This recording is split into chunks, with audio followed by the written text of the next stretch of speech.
think he did, yeah.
Oh, did it say how many? Yeah.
Marty Sheehan, Earl Holland with us back in the studio. It's time to take a closer look at tonight's two teams, starting with Delaware Military Academy, ranked number 6 in Division II. They're off to a 3-0 start with lopsided wins against Charter Wilmington, a game which they actually stopped at halftime. It was so one-sided. Milford and Red Lion. They're coached by Mike Ryan. He's in his 4th year here at DMA, where he also serves as the athletic director. He spent 12 seasons as the head coach of McCain. the Highlanders, where he went and played football, and he was an assistant coach there 13 years prior to that, so a total of 25 years coaching at McCain. He has one of the most explosive players in the state on his offense, Karan Aline, who at 5'10" and 170 pounds, he's small in stature, but he makes up for it with one of the quickest first steps we've ever seen. And he's fortunate that he's got an offensive line in front of him, Marty, that when he hits that offensive line, there's nobody near him to tackle. That's right. He's been amazing the last several years. Last year, first-team All-State as the returner, second-team All-State running back, 31 TDs, 1,500 total yards. Last year, he scored on kick return, punt return, rush, a reception, and an interception return. This year, he picked up right where he started, where he left off last year. 43 rushes, 433 yards, 9 touchdowns. He had a punt return for 50 yards against Charter for a touchdown that was called back because of a penalty. He has his effect on the kicking game, has been unbelievable to see. Teams are doing everything imaginable to keep the ball away from him, including kickoffs that go out of bounds after about 4 or 5 yards, punts that look like they're headed right out of bounds from the moment they leave people's feet. It's just amazing what he's been able to do. Add in this year the fact Joseph Deal at quarterback, 22 of 35, 338 yards, 7 touchdowns, 1 interception. But they also, as you mentioned, have an offensive line that, to me, is the strongest they've had in years. They love to run behind left guard, Jacob Hudson, left tackle, Riley DeCaro, and tight end Austin Edmonds. Those guys, you're going to see a DMA team or hear from us if you're listening on the radio, a team that runs to the left about 90% of the time, and it's because of those 3 linemen. Edmonds, of course, the tight end. You're going to see some counters and screens to the right, but this is an offense that loves to run behind those 3 big guys. All right, and any good offense loves it when they have a good defense, and this defense is so good. I texted you in the middle of the week and I said, wow, it's too bad they don't have a perfect record on defense with giving up no points. You said, actually, they do, because the one touchdown they gave up was a snap to the punter that went over the punter's head, and Milford picked it up and ran it in. So this defense has yet to give up any points, and we're in week 4 of the season. You're right. They've been amazing. Now, you could argue the competition hasn't been great, Milford, Red Lion, Charter, but when you consider that most of the players on the defense, and you can say this for both of these teams tonight, double on the offensive side as well, the DMA Seahawks have just been overwhelmingly dominant. And this is not just an aberration. This is something that Mike Ryan has really made a point of emphasizing with this team. Last year, they allowed an opening drive TD to St. Elizabeth in a game you and I did, kind of shock to the system. They never gave up another point. They ran off the next 42. They allowed 6 points to Division I Newark last year, and they held Hodgson to their lowest point total in a win.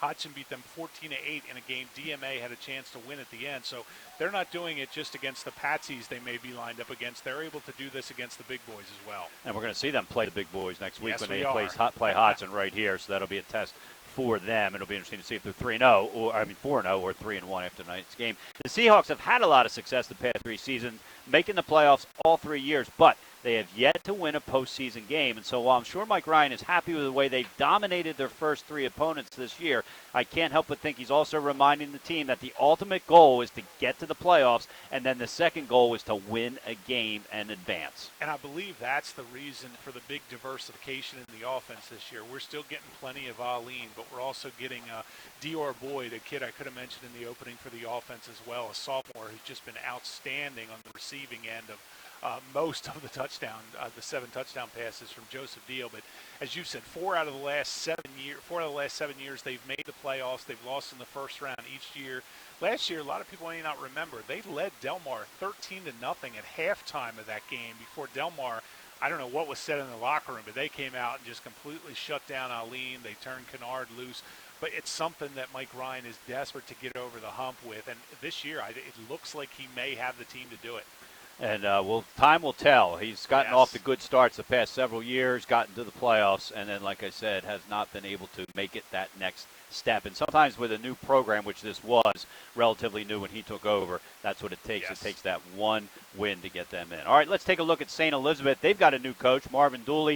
Of course, he coached at William Penn, his alma mater, for 5 years, led them to the 2014 state championship, kind of got William Penn back on the map after being off the map for several years. And again, William Penn, a team that dominated back in the 70s, the 80s, and even the 90s, and he's going to try to do the same thing here at St. Elizabeth, that's missed the playoffs for several years. Not ironically, when the Patton brothers left, yes, the seasons were held to 10 games for St. Elizabeth. They're 2-1. They beat Mount Pleasant, they beat Laurel, and then lost soundly to the defending state champion Dalmar Wireclats last week. Marvin Dooley left William Penn, came here, brought his quarterback with him, Noah Ogman. And so it's always good when you go into a new team and a new situation and a new system to have a quarterback and a coach that understand each other, and that's exactly the case here. That's right. Watching the St. E offense on tape, it really struck me how poised and comfortable Noah Ogman has been running the show. You know, under normal circumstances, you get a senior transfer quarterback like, say, Isaiah Wilson last year at Smyrna. It takes a while for them to get up to speed. Then it hit me. You know what? He's got the coach that ran this system last year calling the plays for him. So it's actually been the reverse. It's one of the reasons Ogman at passing the ball is only 8 of 30 for 121 yards. I think that watching the tape can be attributed to the fact that the receivers are not used to running this offense. Right. They're still getting in sync. Fortunately for them, they have a guy we saw forced into play quarterback for about the last 7 games last year. Ray Jones, a senior. He's back to his tailback position this year. 66 carries, 433 yards, 2 touchdowns. But they complement them well in the backfield. And with St. E's, we're going to see a ton of running the ball. Deshaun Brooks and Cameron Jaden, to me, have been really impressive. Combined 30 carries, 120 yards, 4 touchdowns. Cameron Jaden may be one of the tougher kids I've seen on defense. He takes some wicked shots, but he gets up every time. He comes back and he runs the ball on offense. He's 5'7", 150 pounds. Kid's giving everything he's got out there. We're going to see a lot of these offensive guys on defense, and I'm going to leave it at that and instead talk about in general. I think if Marvin Dooley had been honest with us, and not that he isn't, but if we didn't ask him, he would have expected to be 2-1 at this point. Tonight could be a big statement game for a step in the positive direction for this program. I agree, and I'll go back to what you said about William Penn. Marvin Dooley took over a program that had been down for a while. That first year, they were pretty darn good. They made the playoffs. They didn't do much there. The next year, all they did was win the state championship. You got to think that fans of St. Elizabeth are thinking the same thing as they watch these St. Elizabeth Vikings.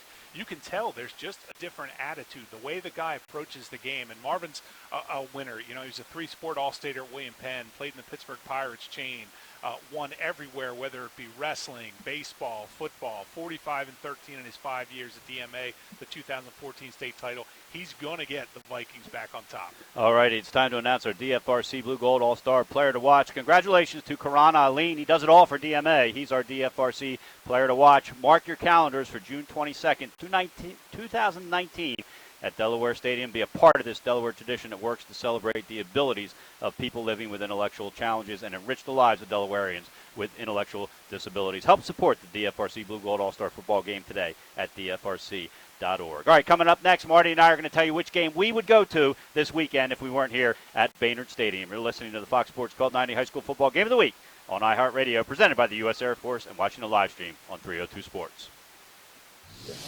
Unique Image opened for business in Wilmington, Delaware in 1979 with one focus, wowing our customers with great products and even greater customer service. 30 years later, we are still doing exactly that. Whether you're looking for marketing tools to promote your business, gifts for your employees or clients, or planning a special event, we're here with the voice of experience to help you every step of the way for your complete satisfaction. Visit our new showroom in the Mill Creek Shopping Center, 4577 Kirkwood Highway. Unique Image, you envision, we create. Mr. Italian began his career in home finance in 2002 as a mortgage consultant. Since 2002, Brian has helped over 1,000 home buyers achieve their dreams of owning a home. Brian's knowledge of current market conditions and his detailed evaluation of buyers' finances ensures that each buyer will receive the best mortgage to fit their needs. Brian is often commended on how efficient and effortless he makes the mortgage process for everyone from first-time home buyers to investors to experienced buyers. For the loan that fits you, contact Brian today. Mr. Italian began. The Hadley Group is your local real estate resource. Brian Hadley joined Patterson Schwartz & Associates in 2005. In 2013, Nicole Flora joined Brian, followed by Emma Burnett and Grant Jepp in 2014. That's when the Hadley Group was formed.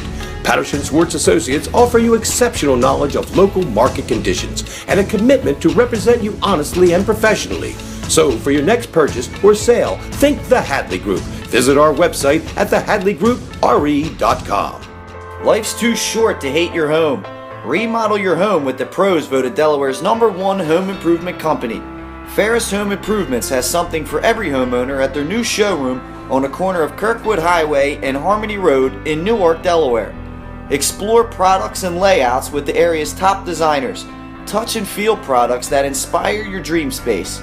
Ferris Home Improvements' pride in the details make them the area's best in roofing, windows and doors, siding, decks, kitchens, and bathrooms.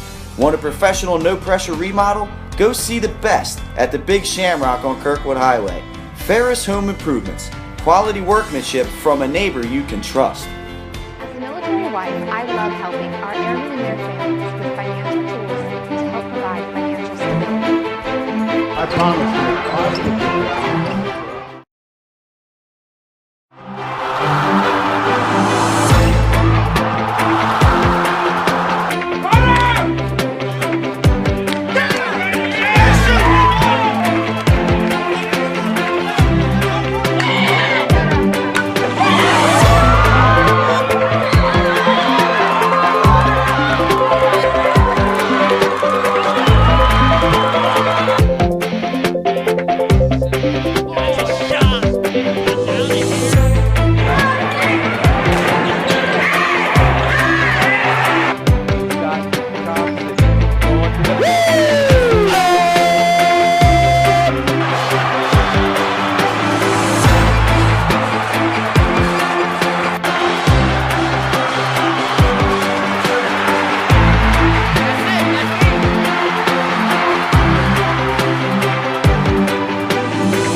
It'll be interesting to see how the traction is with these two teams. There's no logos on the field because I think, what is it, 4 schools call this field home, and other teams play here as well. We have almost a perfect September night here, 69 degrees. It may go down a couple degrees. There is no wind. As you pointed out, Marty, the sky on the other side is absolutely beautiful. It is a great night for high school football. DMA won the toss. They have chosen to receive. They will be defending the end zone to our right, which is the south end zone here at Baynard Stadium. DMA has defeated St. Elizabeth the past 6 seasons, and again, they are 3-0. St. Elizabeth is 2-1. Kicking off for DMA is going to be kicking off for St. Elizabeth is going to be Brian Millard, and back for DMA will be Karan Aline, and it'll be a miracle if he gets his hand on the big skid on this kickoff. It also may be Millard's last ever kickoff if Karan Aline gets his hands on this kickoff. Karan Aline, of course, has several return kickoffs and punts for touchdown. Would probably have more this year, or some this year, if anybody bothered to kick to him. So from the 40, the kick is away, and as expected, it goes to about the 38-yard line, where it is picked up there and tackled down there is going to be Edwin Maxwell at the 48-yard line. So DMA will take over on their own 48-yard line. And John, just to follow up on that point you said about DMA having won 6 straight, a number of them, 3 of them exactly, have been absolute blowouts. The average score of those 6 wins has been 30-12. Don't think the St. Elizabeth kids have forgotten that. For the first few years of DMA's existence, St. Elizabeth absolutely dominated them on the field. For 6 years, that hasn't happened. And so DMA is going to be 1st and 10. The ball's on the left hash mark. They've got white jerseys with the navy blue shorts and the white helmets. Karan Aline gets it, and he goes to the left, and he's going to be brought down after getting into St. Elizabeth territory. A pickup of 3. They're going to mark it at the 49-yard line. As I said, we're going to see a ton of running from DMA to the left side. It's where the meat of their offensive line is. Riley DeCaro, Austin Edmonds, the tight end, and Jake Hudson, the senior, who didn't play until he came to high school. So strong offensive line. Joseph Deal is the quarterback. Aline lined up behind him. The snap is back. Deal juggles it, picks it up, rolls out to his right, looking for his receiver. He's trying to hit Andrew Hudson, goes over his head, going to bring up a 3rd down. I think that was actually supposed to be a run-pass option. It looked like he meant to hand the ball to Aline. As you said, he bobbled the snap and then had a receiver open, and Deal actually put that right where he should have. The receiver laid out just a tad off his fingertips. St. Elizabeth in the maroon jerseys with the gold letters, gold pants, and the gold helmets. Their numbers much easier to read than the white numbers on the white jerseys with the blue outlines that we're looking at. When the head coach, Mike Ryan, comes up and apologizes in advance for the uniforms, you know you could be in for a long night from the announcer's booth. 3rd down and about 7. Deal in the shotgun. He stepped back a little bit before, and he fires over the middle. Flag is down. Catch is complete, and the tackler's down at the 27-yard line. John, I think you may be right. I think Deal pulled out of that shotgun snap before it came. He called for the ball, took a half step back, and then the snap came, and you may be right. They may have caught that when it happened. St. Elizabeth is clapping. This one's coming back. And so Deal is walking back, and it's going to bring up a 3rd and even longer now on that penalty.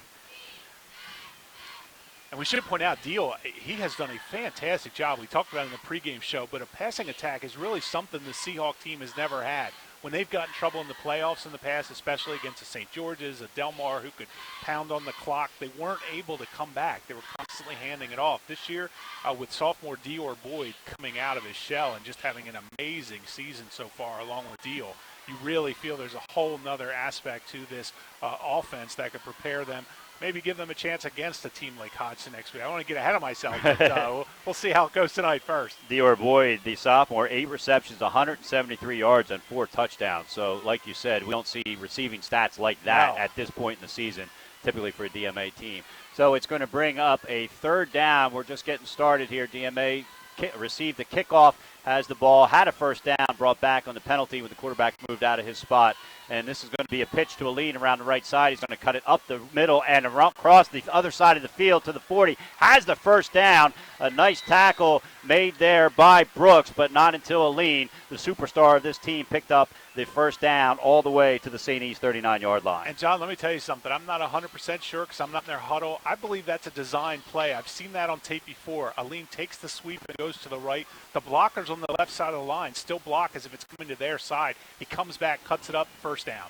2 wide receivers out to the right, 1 to the left. No huddle offense here. Aline is on the right hip of Deal, who's in the shotgun. 1st and 10, ball on the 39-yard line. Scoreless game here so far. Deal rolls out, and he fires on the right side. Looks like he has his man. I believe it's Boyd. He's going to be driven out of bounds after picking up another 1st down at the 29-yard line. We just haven't seen that from them. A crisp route from Dior Boyd. He just runs a simple up and out about 10 yards off the line of scrimmage. He came from the slot position.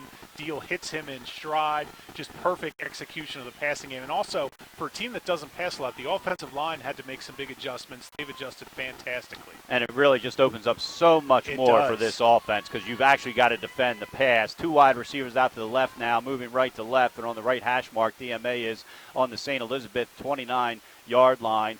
Deal is in the shotgun formation. Aline is on his left hip, and it's going to be a misdirection handoff to Aline. He's going to drive up the middle, and he's going to be close. Actually, he's going to be about 3 yards shy from the 1st down. We have a limited view here. Once they get close to the 20s on both sides, they're going to mark the ball at the 22-yard line, going fast, no huddle offense again. And I'll piggyback on your point again. The passes set up that run. St. Elizabeth's had 5 players that weren't within 10 yards of the line of scrimmage because of the threat of the pass. Looks like it's going to bring up a 2nd and 4. Scoreboard's not keeping track of the yardage, so we'll do the best we can here. We lose sight of the 1st down markers once they get closer to the end zone. Man goes in motion. That was Boyd. A little confusion there.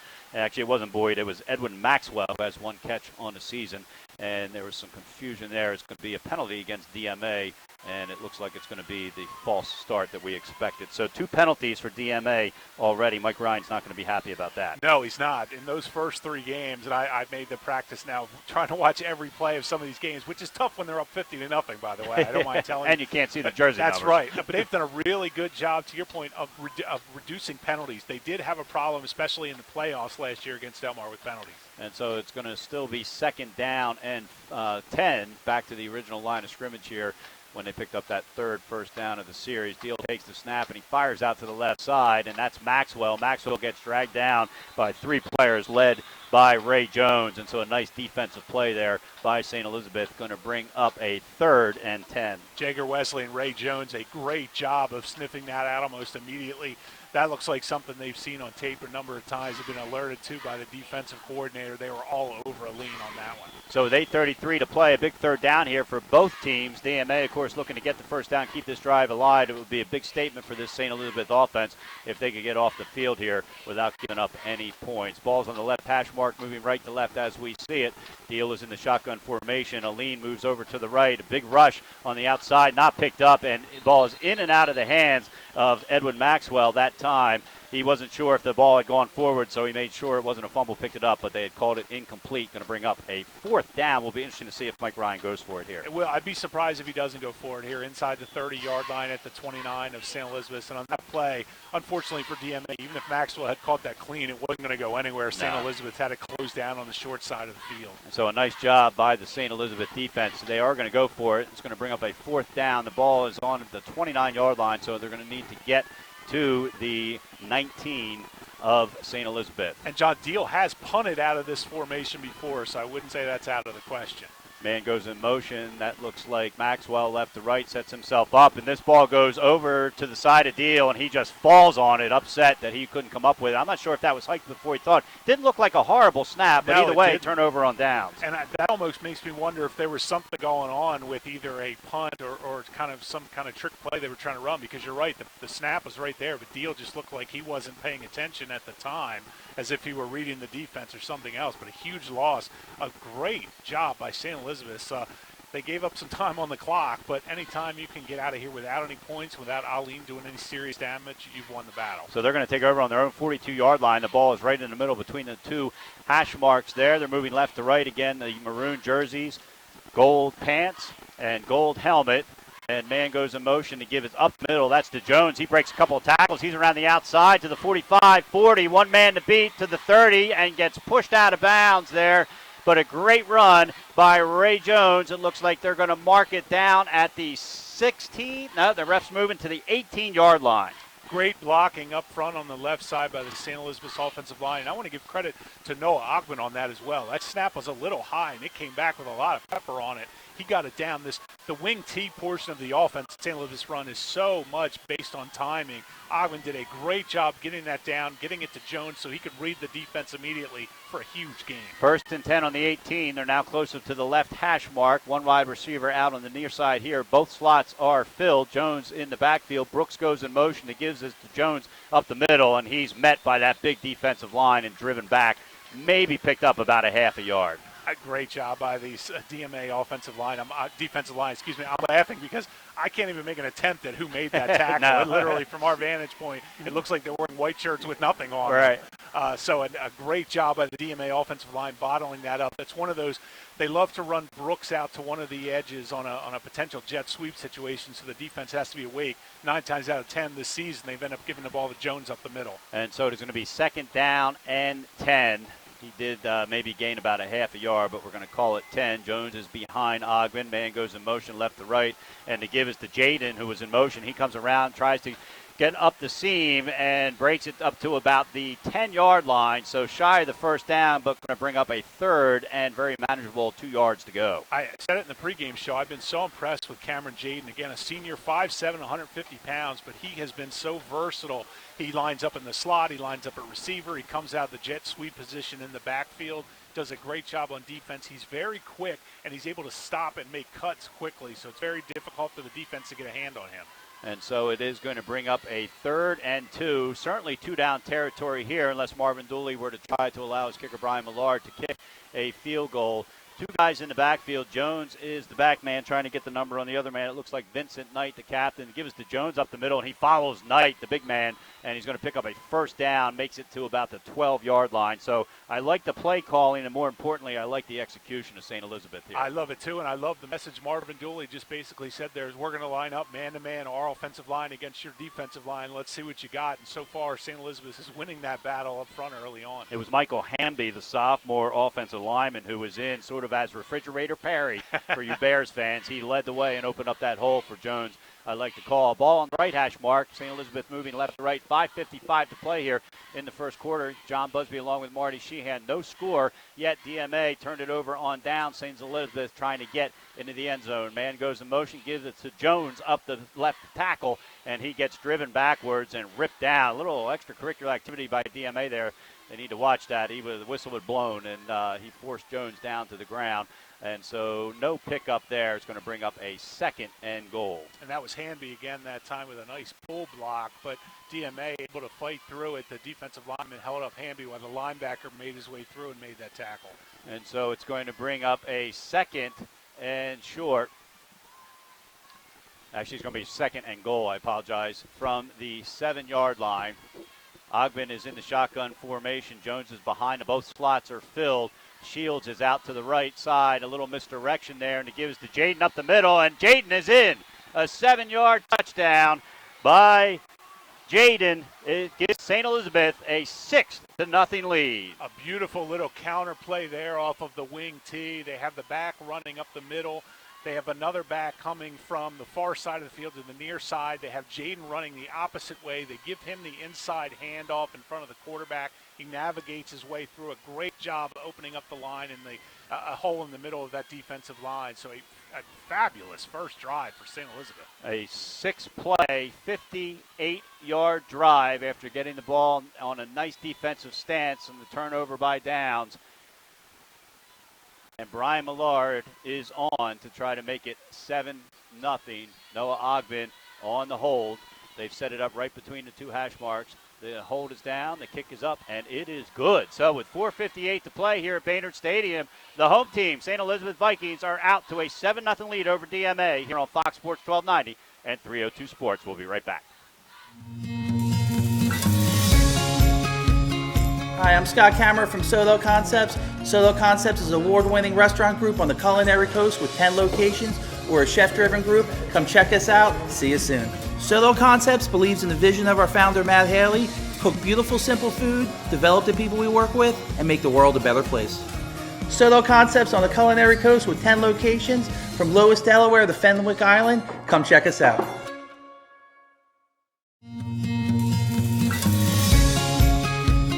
Hi, I'm Scott Kammerer from Solo Concepts.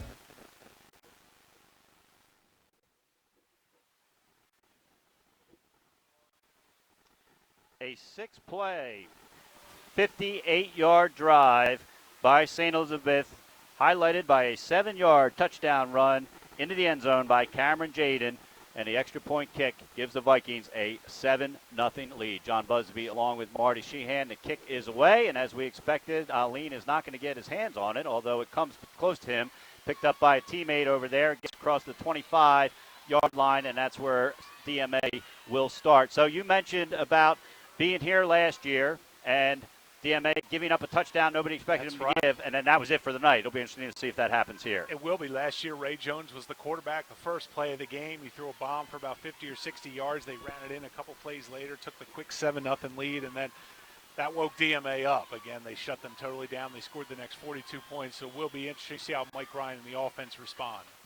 And so it is going to be 1st and 10, ball on the 25-yard line. DMA out again, the white jerseys, navy blue pants, and the white helmets. Moving right to left as we see it, south to north, if you are familiar with Baynard Stadium here. The ball is marked closer to the right hash mark than the left. This junior quarterback, Joey Deal, in the shotgun formation. And Aline is on his left hip. 2 wide receivers out to the left side, 1 in the slot. Going in motion left to right is Maxwell. The give is going to be to Aline. He steps to his right, comes back to his left, and then he's corralled by a host of St. Elizabeth Vikings after a pickup of 1. And that time, the offensive line for DMA just wasn't able to get any push. St. Elizabeth had a linebacker come off the edge to just stop that in its tracks. And so it's going to bring up a 2nd down and 9. No huddle offense for DMA as well. McCloskey is in here, going to be lined up in the slot. Aline will be in the backfield, of course, shotgun formation with Deal. And I believe it is Boyd lined up here closest to us on the left. Maxwell on the far side. 2nd and 10, or 8. Going in motion is Boyd left right. The give is to Boyd. Flag is down. Boyd's going to get around the other side. I have a feeling this one's going to come back. He was knocked out of bounds shy of the first down. And we'll see what this is. If this is a penalty against DMA, it's going to be the third penalty and the third one involving some type of movement on the line. Referee has not made the signal yet. And is there another flag on the far side It looked like there was a second flag over there. I'm not sure it was thrown by both sides who saw the same thing. We're just now getting the signal. No, it's an illegal motion, the third of that type tonight. And so it's just one flag. The third penalty for DMA tonight is going to back them up 5 yards. So not exactly what Mike Ryan was hoping for after your team gives up. Really what you have to call an unexpected touchdown. No, absolutely. An unexpected start for them. They're also not used to committing penalties, especially early in the game this season. Again, they've been playing very clean so far. And, John, I'll give you a little interesting tidbit. This was something I was going to mention in the pregame show. This is the first time in 46 years that St. Elizabeth's has not had a head coach named Joe. We had Joe Hempel, Joe Aviola, Joey Wright. We now have Marvin Dooley. So it's been a 46-year run for the Joes. Only a St. E's alum like you would know that fact, Marty. But that certainly is a good fact. I was just glad you didn't quote Bill Belichick again, at least not yet. That's right. 2nd down and about 14, and the blitz is on. They get it out, and it's picked off. It's picked off by Schiavone, and he rumbles 12 yards into the end zone for the score. St. E's up 13-0. John, that is a play right out of the Marvin Dooley handbook. He uses blitzing linebackers on both sides. That way, if they try to reposition a running back and freeze someone up, one of the linebackers comes clean. I missed the number because of the angle we're on. But Deal made the disastrous decision of just kind of throwing it right into the breadbasket of Schiavone, who wrapped it in and basically was able to just walk into the end zone. So exactly 56 seconds after St. Elizabeth was just in that end zone, Luke Schiavone, the big tight end, rumbles in from 12 yards out from his defensive position with that interception, a pick 6. And boy, what a big night for Schiavone so far. He only had one catch coming in. That, of course, not a catch, but it was in his hands. And so St. Elizabeth with a 13-0 lead, 4:02 to play here. And, Marty, quite frankly, this DMA team has to be stunned. Absolutely. I mean, again, the defense hadn't given up a single point all season. They didn't give up that one, but they gave up the long drive. So now we've seen mistakes by both the defense and the offense. And the extra point is blocked. Yeah, they finally got some good news as Millard's extra point is blocked right back in him, and that wasn't Millard's fault. That was more the defensive line storming in. And so with 4:02 to play, St. Elizabeth has surprised the crowd here and taken a 13-0 lead. You're listening to the Fox Sports 1290 Game of the Week and watching it live on 302 Sports. No matter where you are in life, at every stage, we are here for you. For all of life's big moments, and everything in between. After all, that's what families are for. We promise to make a positive difference in your financial life and go beyond the norm. Be a part of the Dover Federal family. Local people, local decisions, Dover Federal Credit Union.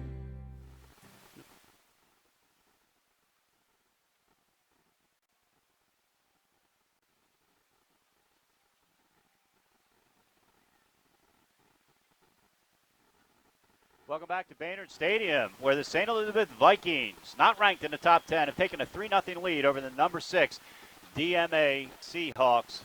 And Brian Millard kicks off toward Alim, but it's going to go out of bounds. And as you said, Marty, that might be just as safe as kicking it to Alim. I agree. I was shocked the last time they kicked it so deep. I'm thinking what Marvin Dooley objected to was the fact that DMA set up shop at about the 45, 46-yard line in the first drive. He's one of those guys that he's not going to do anything dumb, but he's also not going to say, I'm going to give up a ton of field position right. and let you guys off the hook from trying to tackle this kid. So, again, the ball come out to the 35-yard line, which if you're St. E, it's always a win. These games, it's so difficult to come by points at times, especially when you've got a good defense like DMA has. You don't want to give up some cheap points on a return if you're St. Elizabeth's. And so DMA is going to take over on the 35, moving right to left as we see it, or south to north here. There's 4:02 left to play in the first quarter. St. Elizabeth with a 13-0 lead. They are the home team tonight, even though both these teams call home. And an interesting tidbit here, Marvin Dooley is on the visitor side because they lost last week here on the home side. He said, I'm going to the other side, not where we lost here. Deal is in shotgun formation. The give is to Aline. He drives up the middle, breaks one tackle, breaks the second tackle, finally brought down by Jaden, but it looks like he's going to have enough for the first down. They do make that signal. Ball is down on the 46-yard line. That's really the first time, we've talked about he hits the line at the quickest speed of anyone we've seen.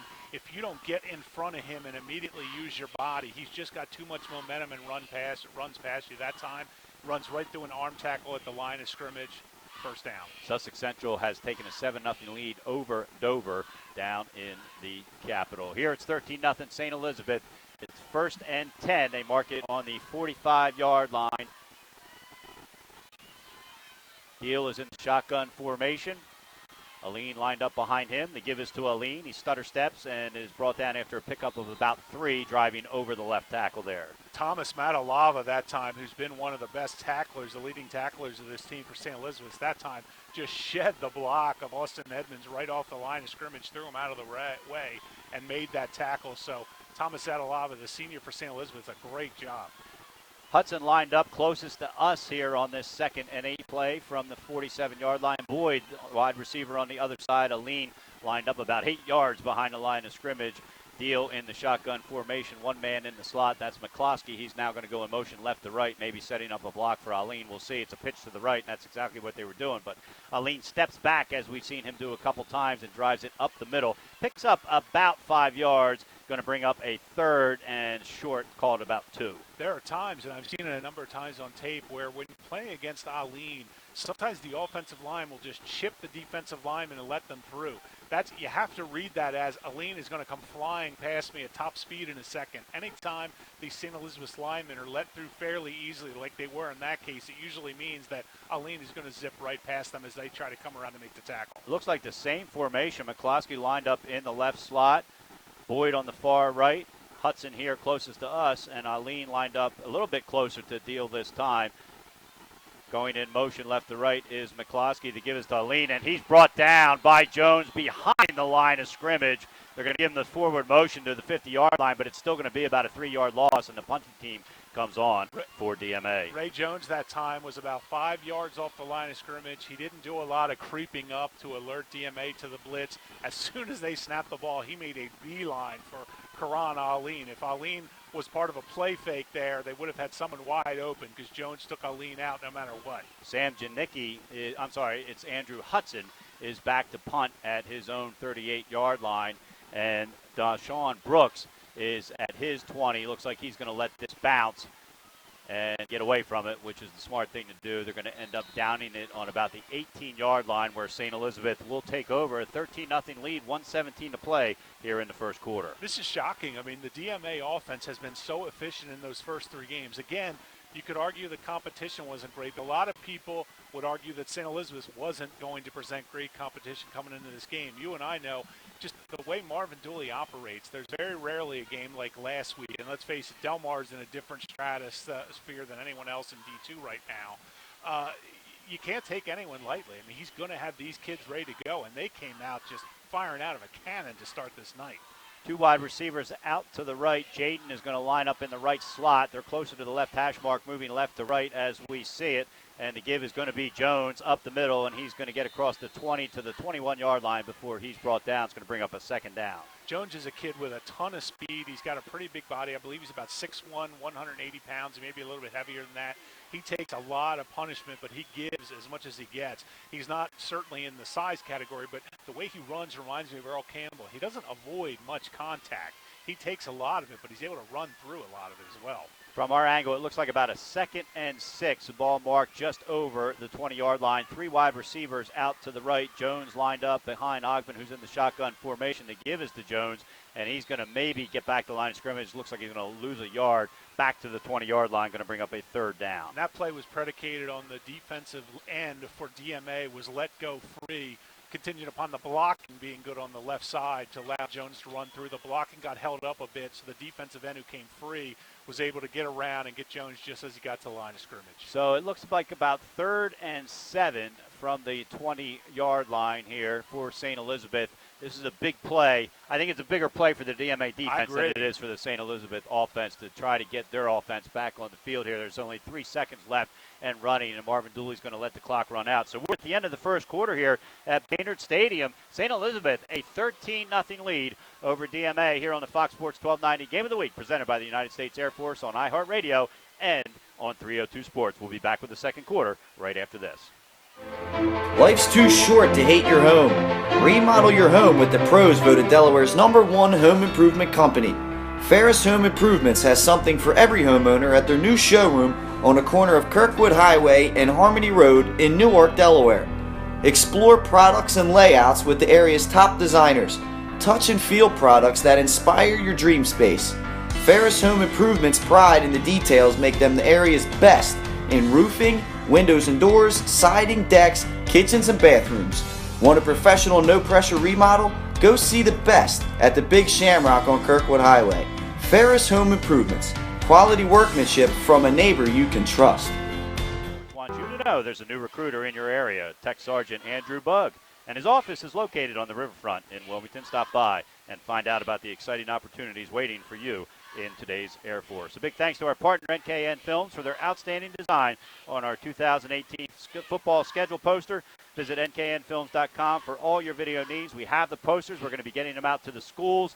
You'll be able to see it on the website very soon. And so, again, thank you to NKN Films. And, of course, thank you to Crown Trophy. They provide our Crown Trophy Player of the Game hardware. I actually went and dropped off Isaiah Barnes's to him down at Sussex Central yesterday when I was down there for work, and we appreciate all that Tom Suter does for Crown Trophy. You did make sure it wasn't Isaac Barnes. I did. Right? Okay. I double-checked that. All righty, so it is going to bring up a 3rd down and 7 for St. Elizabeth. They are now moving right to left with the maroon jerseys and the gold pants. Aline goes in motion. Another flag. It looks like they got DMA to jump off sides. If so, that will be the 4th penalty of the night, having to do with either an illegal motion or now an offsides, and that's exactly what just happened. And that's against no penalties from St. E's side. So it's St. E who's been the efficient team both on offense and defense. DMA on their heels a little bit. Again, some uncharacteristic mistakes early in the game. St. Elizabeth has been able to take advantage. And as you said, John, it feels like there's a little bit of shell shock from these DMA kids. They just did not expect to be in this position so early. And so it's going to bring up a 3rd and 2. A great call by Marvin Dooley in between those quarters, or whoever called it, maybe his offensive coordinator, to get them to jump off sides. Jones is in the backfield. Ogman is in the shotgun formation, has one man on his hip. That's the blocker, and he's going to wide open for Jones, who's across the 40. It's a race to the end zone, 50, 45. Jones still on his feet, 30, 20, 10. Touchdown, Ray Jones, a 75-yard touchdown run. Unbelievable, and that was Karan Aline, who had a beat on him, it looked like at the end, wasn't able to catch up with him. You know, I just talked a few plays ago about Ray Jones having the speed, but not necessarily avoiding contact. That time he fought through a couple of arm tackles about 5 yards past the line of scrimmage, John, and then he just turned on the jets. It was great blocking at the point of contact, but then it was all Jones just turning the burners on as he went down the left side. He's got to put him over 100 yards now because he had that long run that set up their first touchdown that Jaden ended up running in here. And so, Marty, what we have to point out here is that penalty, which brought them within 2 yards of a first down, enabled them to not make a pass. It changes up the options there. Right. And so a 75-yard touchdown run by Jones, and Millard is on to try to extend the St. Elizabeth lead, and he does just that. So early on in the second quarter, 11:48 to play.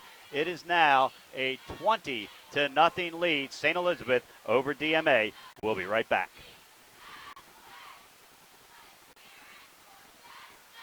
Unique Image opened for business in Wilmington, Delaware in 1979 with one focus, wowing our customers with great products and even greater customer service. 30 years later, we are still doing exactly that. Whether you're looking for marketing tools to promote your business, gifts for your employees or clients, or planning a special event, we're here with the voice of experience to help you every step of the way for your complete satisfaction. Visit our new showroom in the Mill Creek Shopping Center, 4577 Kirkwood Highway. Unique Image, you envision, we create.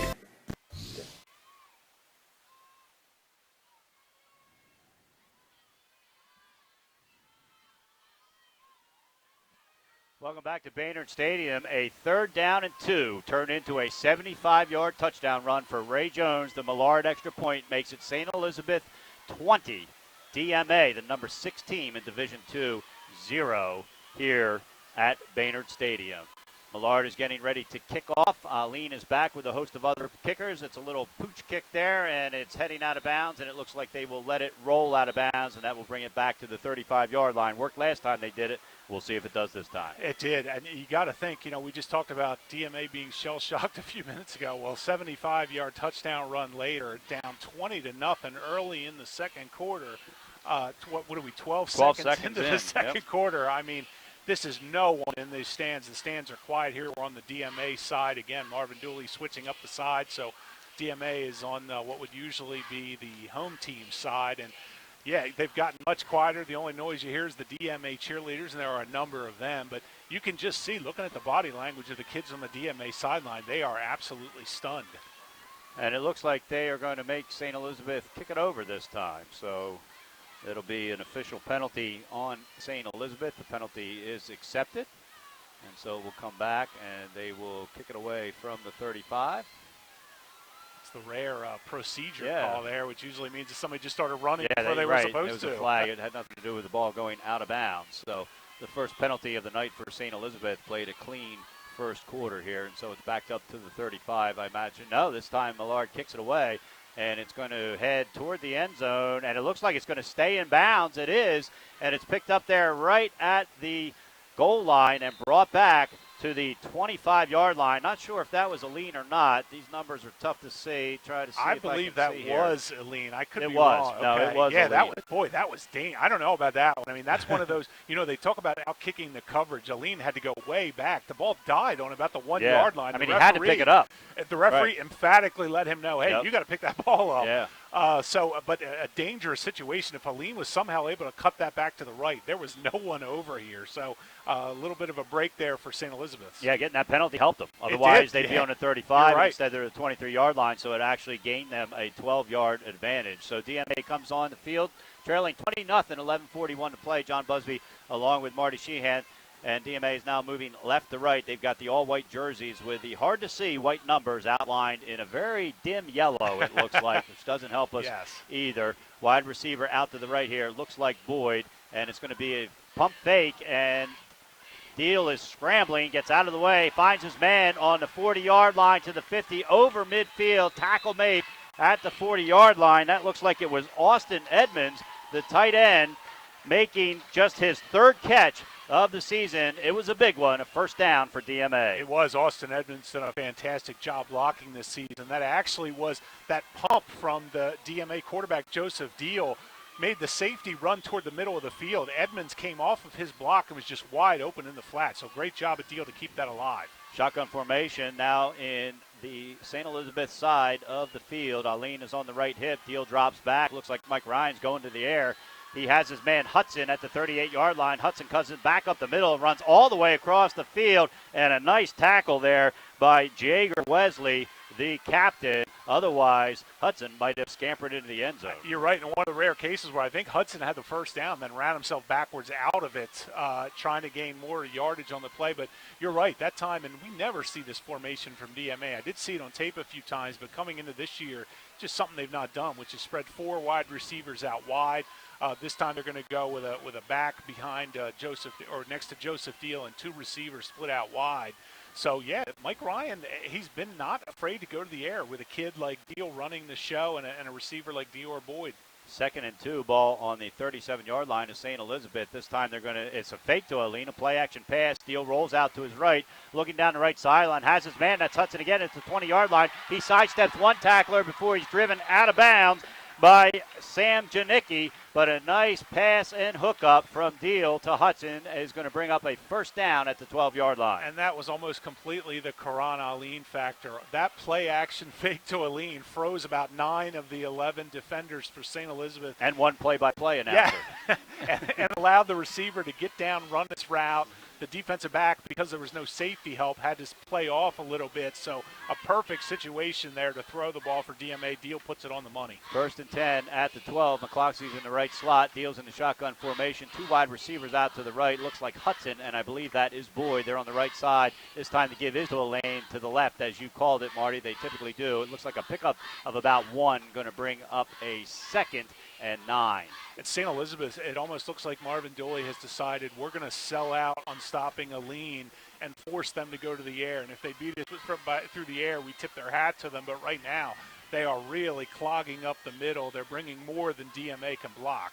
2 wide receivers out to the left for DMA. Austin Edmonds lined up right in front of us on the right. Lean is on the right hip of Deal. They're taking their time. No huddle offense, so St. Elizabeth didn't get the chance to sub. Mike Ryan's coming out on the field. It looks like he is going to take a timeout. He didn't like something that he saw with 9:42 to play. We're going to keep it right here.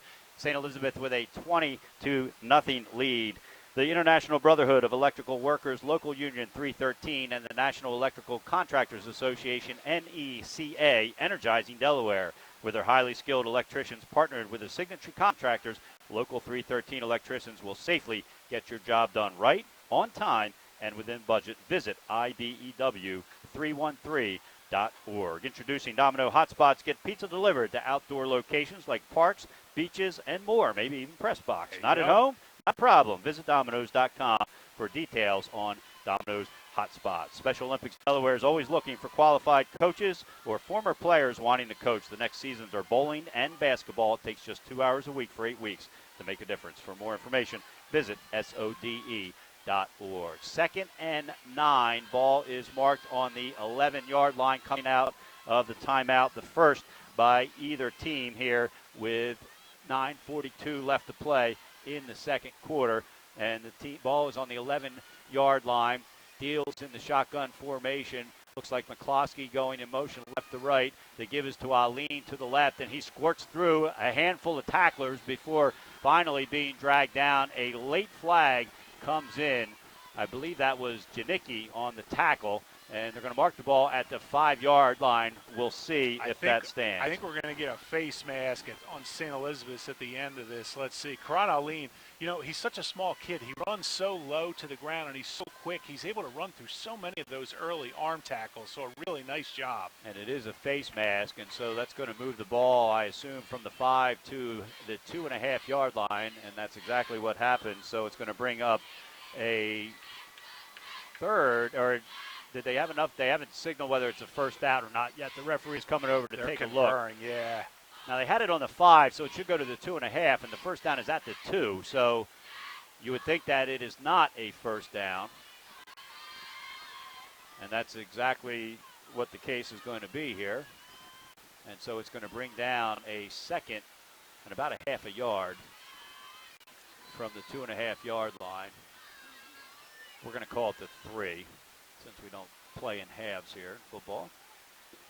And they're still trying to make sure they get it set. They do, and that's exactly what it's going to be. 9:25 to play. DMA trying to get on the board for the first time, trailing 20-0. One wide receiver out on each side.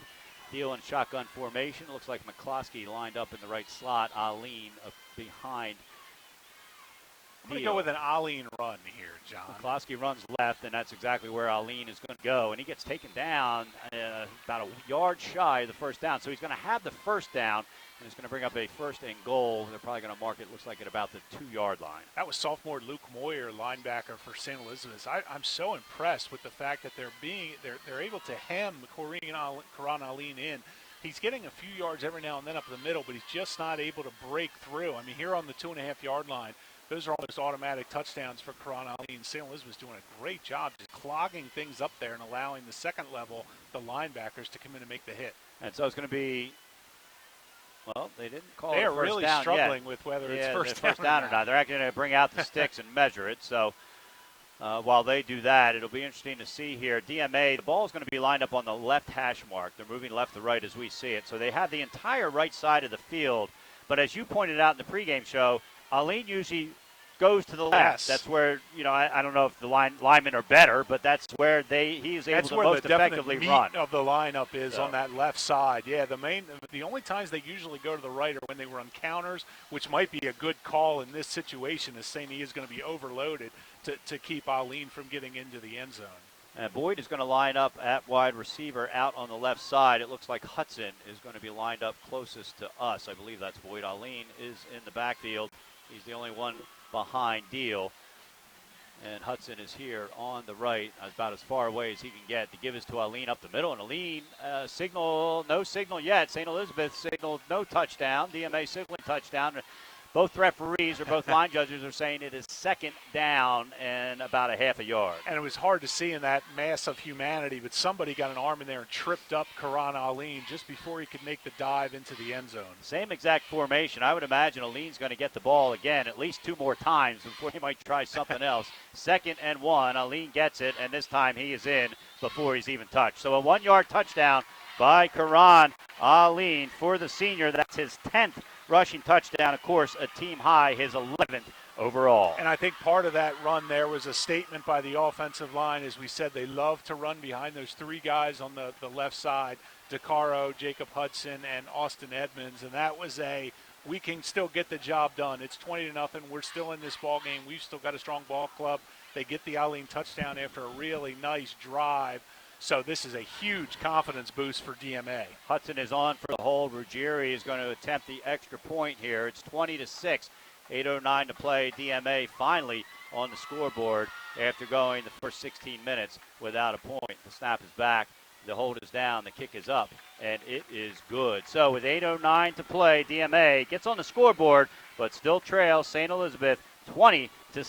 We're going to take our final break of the first half. You're listening to the Fox Sports 1290 Game of the Week presented by the U.S. Air Force and watching it live on 302 Sports. Career in home finance in 2002 as a mortgage consultant. Since 2002, Brian has helped over 1,000 home buyers achieve their dreams of owning a home. Brian's knowledge of current market conditions and his detailed evaluation of buyers' finances ensures that each buyer will receive the best mortgage to fit their needs. Brian is often commended on how efficient and effortless he makes the mortgage process for everyone from first-time home buyers to investors to experienced buyers. For the loan that fits you, contact Brian today. Suratol.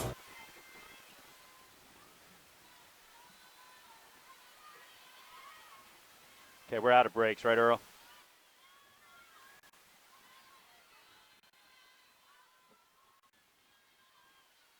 Welcome back to Baynard Stadium. After a 7-play, 77-yard drive, Karan Aline punches it in from about a half a yard out, his 10th rushing touchdown of the season. But DMA still trails St. Elizabeth 20-7, 8:09 to play here in the second quarter. John Busby, along with Marty Sheehan, Earl Holland producing back in our Newcastle studio. Mike Ruggieri getting ready to kick off for DMA. 2 return men back on the 10-yard line for St. Elizabeth. Looks like Connor Rock. We haven't called his name yet tonight. And instead the ball is going to go to Deshaun Brooks, going to get it on his 15, running up the sideline and taken down at the 31-yard line. So the St. Elizabeth offense will come on, and they should be refreshed because the St. Elizabeth defense was on the field for quite a long time in that play. That's right. Since that one drive, wasn't very long with the 75-yard touchdown, right? The defense has been out there a long time. So the St. Elizabeth offense, this is one of those drives where you want to do 2 things. One, you'd love to get points, but 2, you want to move the ball. You want to give your defense a chance to catch a blow again against a team with a ton of speed that can get to the outside. So for St. Elizabeth, a nice drive here is in order. And so they're going to have the ball on their own 32-yard line on the right side of the field. Noah Ogman has 2 men in the backfield, 2 guys split out to the right. The give is to the halfback there, up to the right side. Looks like he's maybe going to pick up a yard there. I didn't catch the number there, Marty. It might have been Brooks, Yes, I think it was Deshaun Brooks, who, along with Cameron Jaden, gets some of the carries that Ray Jones doesn't get. The DMA defense, again, they look like they're in the kind of the same position where they're going to make Ray Jones beat them. They're really loading up the box here. They're keeping 8, 9, 10 guys close to the line of scrimmage. They don't want to get beat deep, but they're much more likely to leave guys in single coverage, especially when one of the guys who's out there in coverage is Karan Ali. And now it's interesting because now for the second time in a row we've seen this different formation with two backs in the field, and so DMA's got to be looking to see where it's going to get. And a misdirection play around the right side goes to Jaden, and Jaden fools the defense, gets up to about the 38-yard line, going to bring up a 3rd and 4. And that's sort of Jaden's specialty. He's usually the guy that runs the counter play, not usually out of that formation, but he's usually the guy when you get Ray Jones and Deshaun Brooks going one direction, the 5'7", 150 guy you send the other way, and he's usually able to get nice chunks of yardage. Again, brings up a third and very manageable.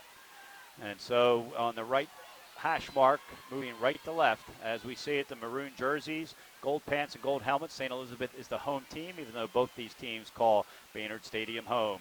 Noah Ogden takes it. He rolls out to his left, looking to throw across his body, gets chased out. Better get that ball tucked away, and he is upended short of the first down. In fact, barely got back, maybe didn't get back to the line of scrimmage. That's Austin Edmonds who came up there, made a huge hit. That play was nicely designed. It was supposed to go to Ray Jones, but believe it or not, it was Austin Edmonds who met Jones at the line of scrimmage and just kind of knocked him off his game a little bit. And then after he let Jones go, he took off after the quarterback and was able to get the big hit on Noah Ogden. So a great all-around play there by Austin Edmonds. And so Sam Janicki in the punt, they actually honored his father tonight before the game. His father coached this St. Elizabeth team. I believe it was for 1 year, Marty? Yes. Before passing away, unfortunately, to cancer. And I know his wife, Donna, or Sam's mother, very, very well. Kick is away for the lefty. We'll see where they end up marking. It goes out of bounds, and DMA is going to take over at their own 41-yard line. The first time St. Elizabeth has had the ball and not scored points. And for DMA, they're taking over in great field position. They've got the momentum right now. St. Elizabeth also they weren't able to take a lot of time off the clock on that drive. So a really nice comeback here by DMA to at least put themselves in position to climb right back into this thing as we head toward the halftime festivities. But with 5:53 to go, I'd look for DMA not to do too much different. They're going to spread some guys out again. The threat is always there. Deal has shown he can get the ball down the field. And, of course, St. E has to always be mindful of Aline, which, as you see, they're only using one safety over the top, and it's only on one side of the field. The other two receivers are going to be in single coverage. 1st and 10 on the 41. They fake to Aline, and they fire it over the middle, on the slant pattern, trying to get it to Edmonds. Flies over his head, going to bring up a 2nd down. And, the St. Elizabeth defense spent over 4 minutes of game time on the field and only 5 seconds of game time on the sideline. Marvin Dooley's got to be hoping his team can get this defense get the offense 3 and out and get out. And you know what? If you're DMA and Mike Ryan, I love that first play call. You go to the side of the field where there's single coverage. Connor Rock is in single coverage to the near side here, and you try to take advantage of that throw just a little bit high. And he's got Boyd this time, I believe, is the one closest to us. And to give it to Aline, he's going to try to head around the left side, trying to get around the edge, and doesn't. And a nice tackle That's over Ray there. Jones, who just came from everywhere. He came from the linebacker position, and he's drawing a bead on Karan Aline.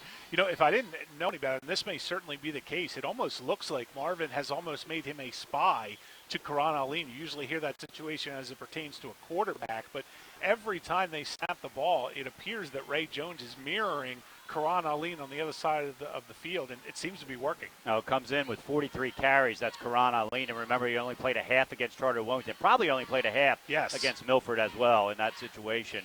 And Deal this time almost picked off Brooks there. Almost had it after it flew over the head of Edward Maxwell as Deal rolled out to the right. It's going to be a turnover and down. So Marvin Dooley got exactly what he wanted, a 3 and out. He did, and they got one small run from Karan Aline that gained about a half a yard. Otherwise, they're throwing the ball. And if you're Marvin Dooley, you absolutely love that they're not using Karan Aline exclusively to try to make something happen here. Again, DMA has improved in the passing game, but it's not something they've done historically. And St. E., in single coverage most of the night, has done a really nice job of containing the receivers. So into punt is Andrew Hudson for DMA. Back to receive is Brooks and John Shields. They're on about their 22-yard line. 5:09 to play in the second quarter. St. Elizabeth's going to get the ball back, presumably, with a 20-7 lead. As Hudson gets ready, the kick is up, and he booms it. And it looks like St. Elizabeth is just going to let it bounce. Actually, it takes the St. Elizabeth bounce up to the 25-yard line, and that is where the Vikings will take over. I think the DMA player was a little bit confused, didn't want to touch it, even though it's sort of bouncing back in their direction. The coaches over here yelled, "Somebody stop that!" Yeah. An important try. I think for St. Elizabeth, again, you just want to start to kill some clock here. Marvin Dooley knows his defense has been on the field a long time. They got a great stop, a 3-and-out on that last possession, but 5:01 left on the clock. We still got a good bit of the second quarter here. They're certainly not giving up on scoring, but you want to focus on getting some first downs, establishing some offensive momentum again. Yeah, you don't want to go 3-and-out, not pick up any yardage, because then DMA is going to probably get the ball back on your side of the field. Noah Ogman in, 2 wide receivers closest to us as they move right to left. To give us to Jones, and he kind of tiptoes his way for a pickup of about 3. They're going to mark it at the 28-yard line. Little safe running there by Jones. I was thinking the same thing as you said, tiptoeing through. He really didn't hit the hole with a ton of authority. Kind of picked his way through there. A nice gain. He's being, I'm not sure he was being careful or not, but a nice little 3-yard gain on first down. But again, he's a kid who usually kind of lowers the shoulder and delivers a hit as much as he absorbs one. Maybe when you tiptoe, you take up more time. There you go. That's what Marvin Dooley wanted here. So it's going to bring up a 2nd and 7 on the 28-yard line. And the give is going to be to Jones again, a little bit quicker around the edge this time. Going to pick up a few yards, still shy of the first down. Looks like they're going to mark it on the 31-yard line and bring up a 3rd and 4. Ray Jones is one of those kids got to be in phenomenal shape. I mean, he's just got a motor that doesn't quit. That time he hits the line in the middle, finds nothing there, bounces it out and takes it to the outside. This after chasing Karan Aline all over the field on the defensive side. So a kid that really does it all for the St. Elizabeth team. And they need to get to the 35-yard line for the first down, so it's going to bring up a 3rd down and 3. Shields is lined up closest to us out here. Jaden is lined up between him and the left guard. Two running backs in the backfield, and a little confusion there, and Jones ends up with the ball. It looked like a face mask. It is a face mask. And Jones's helmet comes flying off, but it's going to be worth it, or I think he would tell you that, because it's going to be a 15-yard penalty and a first down. I'm going to say that may be the most egregious face mask I've ever seen. It's almost like the DMA player realized, you know what, I got it. Yeah, I might as well get him down that right, way. Exactly. So maybe they didn't see it because he ended up taking him down for a good 5 seconds while holding the face mask. And it wasn't even malicious. No, not at all. It was the other 3 tacklers that came in after kind the of face pinned him mask. into that Exactly. position. Yes. So it wasn't like the person who made the contact with the face mask was being malicious. But no, not at all. It's going to be a 15-yarder, and it happened at huge. about the 27-yard line. So you add 15 yards onto that, and it's going to be plenty for the first down. And again, exactly what Marvin Dooley was looking for here to extend the drive, and that is what it's going to be. Yeah, that's by hook or by crook. I mean, that's a great way or a great first down for St. Elizabeth. It allows them to burn some clock, lets the defense continue to get a little blow on the sidelines.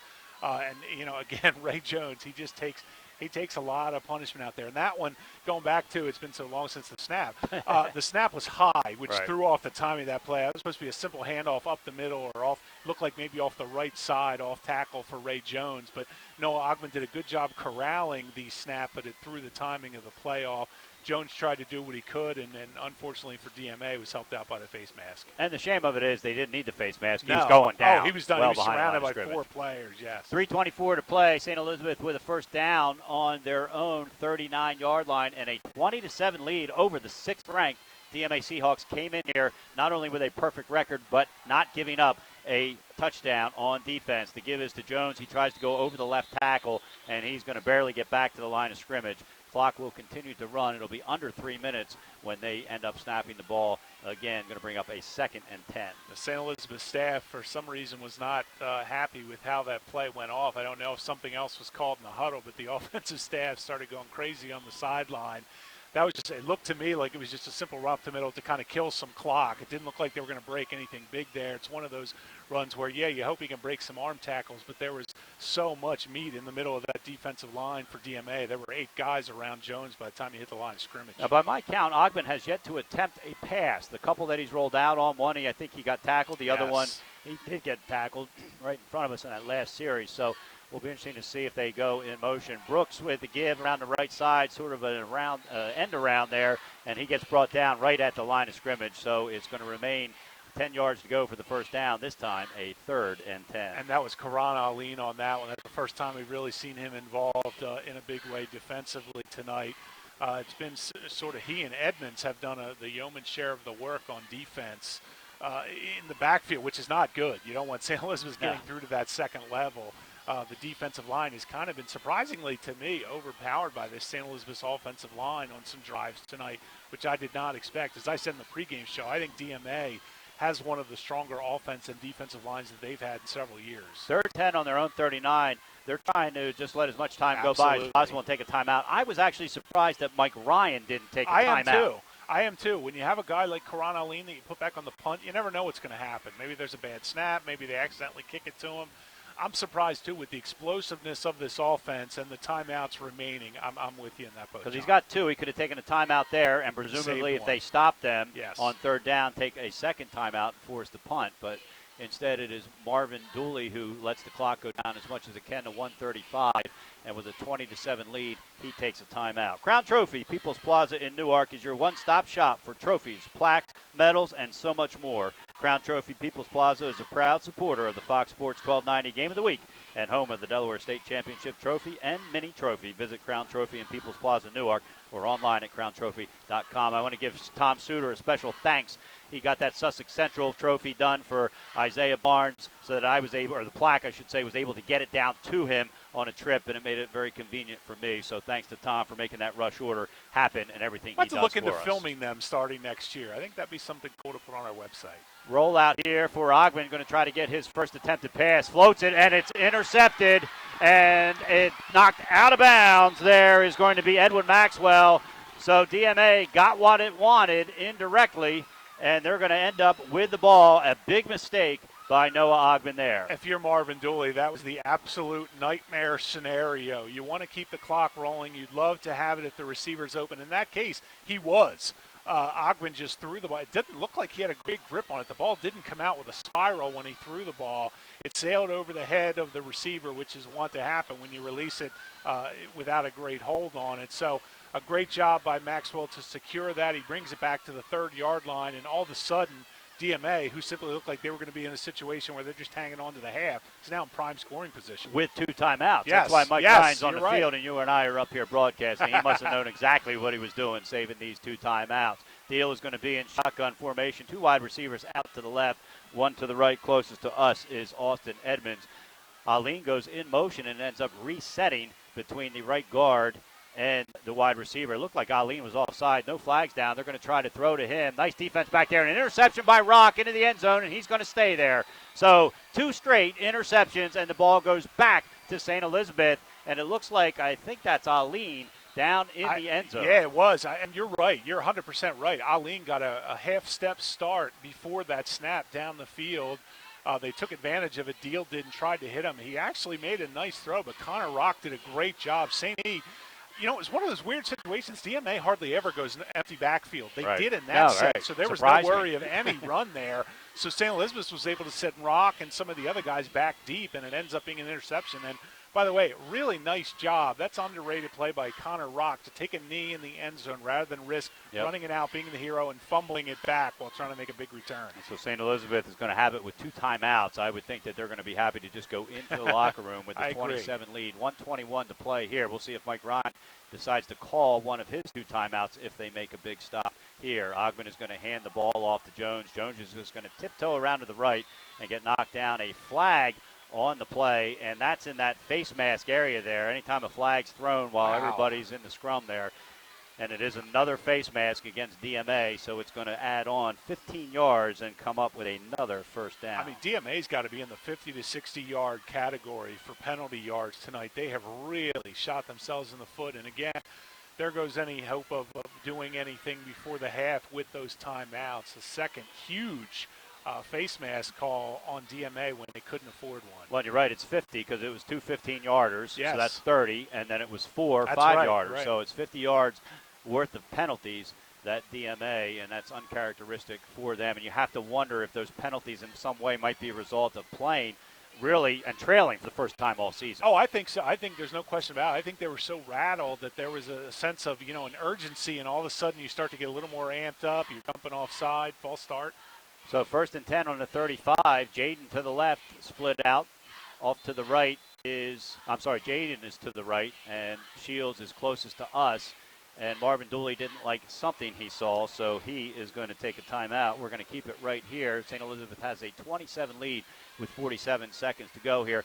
And, you have to wonder, Marty, what's going through Marvin Dooley's mind right now.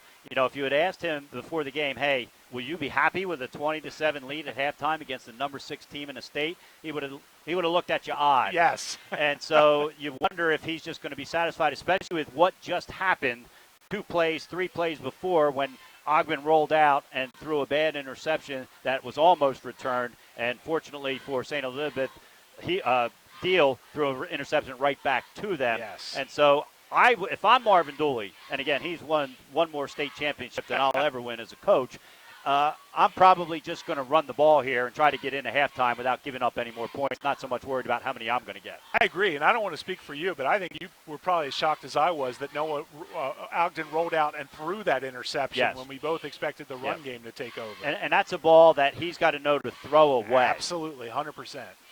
And so it's going to be 1st and 10, ball on the 35-yard line. 47 seconds left to play. They're going to give it to Jaden around the right. He's going to cut it up, pick up about 6 yards, and they're going to mark it on the 46-yard line. That's going to bring up a 2nd down. Nobody's calling timeout right now. 35 seconds to play, and the ball has just been put into play.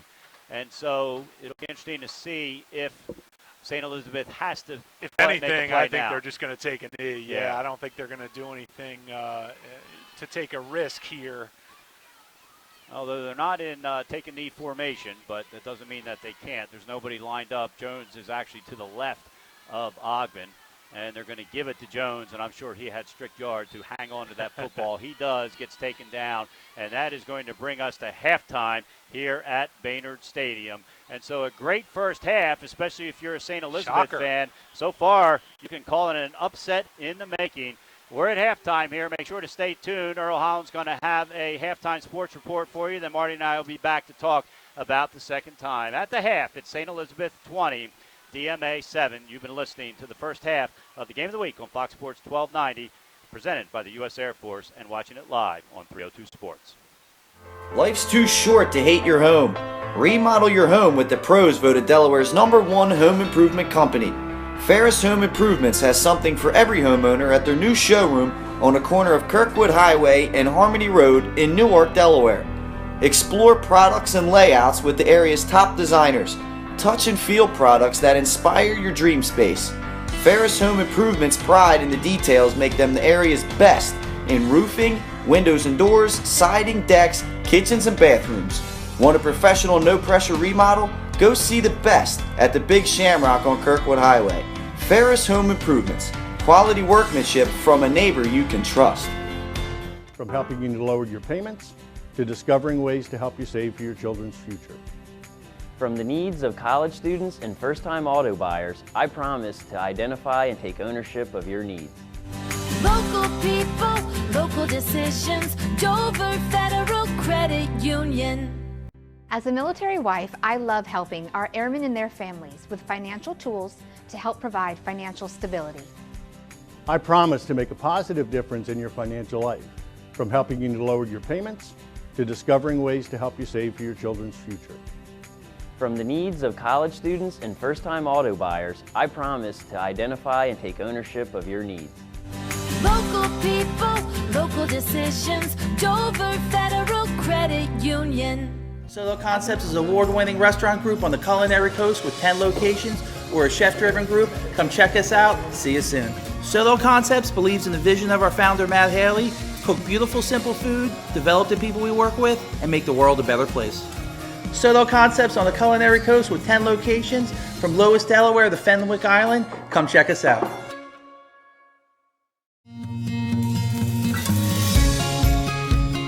Hi, I'm Scott Kammerer from Solo Concepts. Solo Concepts is an award-winning restaurant group on the culinary coast with 10 locations. We're a chef-driven group. Come check us out. See you soon. Solo Concepts believes in the vision of our founder, Matt Haley: cook beautiful, simple food, develop the people we work with, and make the world a better place. Solo Concepts on the culinary coast with 10 locations, from Lois, Delaware to Fenwick Island. Come check us out. No matter where you are in life, at every stage, we are here for you, for all of life's big moments, and everything in between. After all, that's what families are for. We promise to make a positive difference in your financial life and go beyond the norm. Be a part of the Dover Federal family. Local people, local decisions, Dover Federal Credit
positive difference in your financial life and go beyond the norm.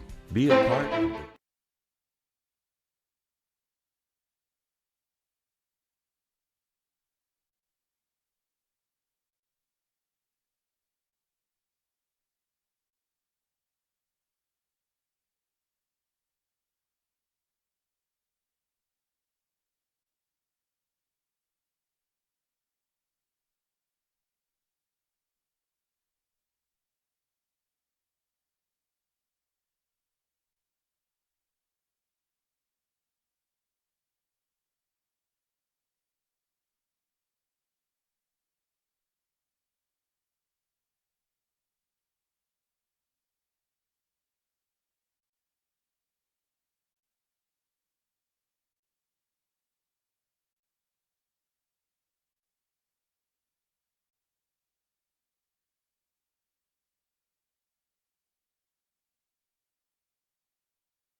that sports update at the half. Here at Baynard Stadium, your halftime score is St. Elizabeth 20, DMA 7. They are honoring, is it Matt Janicki? Matt Janicki, yep. A St. Mark's grad whose son Sam plays on the football team here.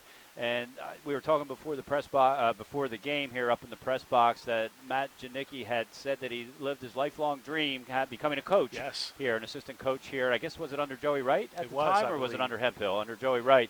And unfortunately, shortly after that, he was stricken with cancer and passed away. And so a nice job here by St. Elizabeth honoring the late Matt Janicki. I know Donna Janicki, his wife, from her involvement with Special Olympics, just a wonderful person, and I'm sure a wonderful family. Yes. I only knew Donna. I think you knew Matt a little bit, and so a nice job honoring them here. So a 27 to score, not exactly what we expected when you have the number 6 DMA Seahawks going up against a St. Elizabeth team that came in with a 2-1 record after getting beat soundly by Delmar last week. But, anytime you have Marvin Dooley as your head coach, as you said a couple times in the broadcast, he's going to have his team ready to play. It doesn't matter whether you're playing the top team in the state, the number 6 team, or the top team in the country. They're going to be ready to go, and go they were. Their defense came up big on the first series of downs, stopping the Seahawks on downs. They kind of shot themselves in the foot with a bad snap on what fourth down play that never came to fruition. And a 6-play, 58-yard drive was capped by St. Elizabeth's Cameron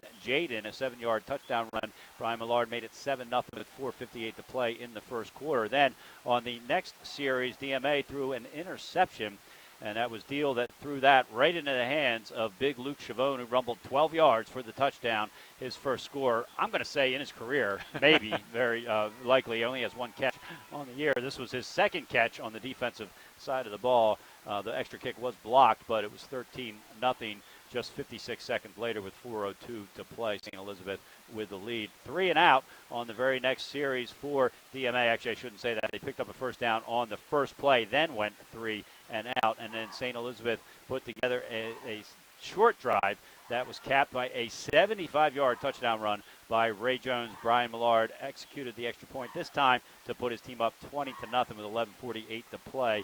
And then about 4 minutes later, DMA had a 7-play, 77-yard drive capped by Karan Aline, getting his 10th rushing touchdown of the season from 1 yard out.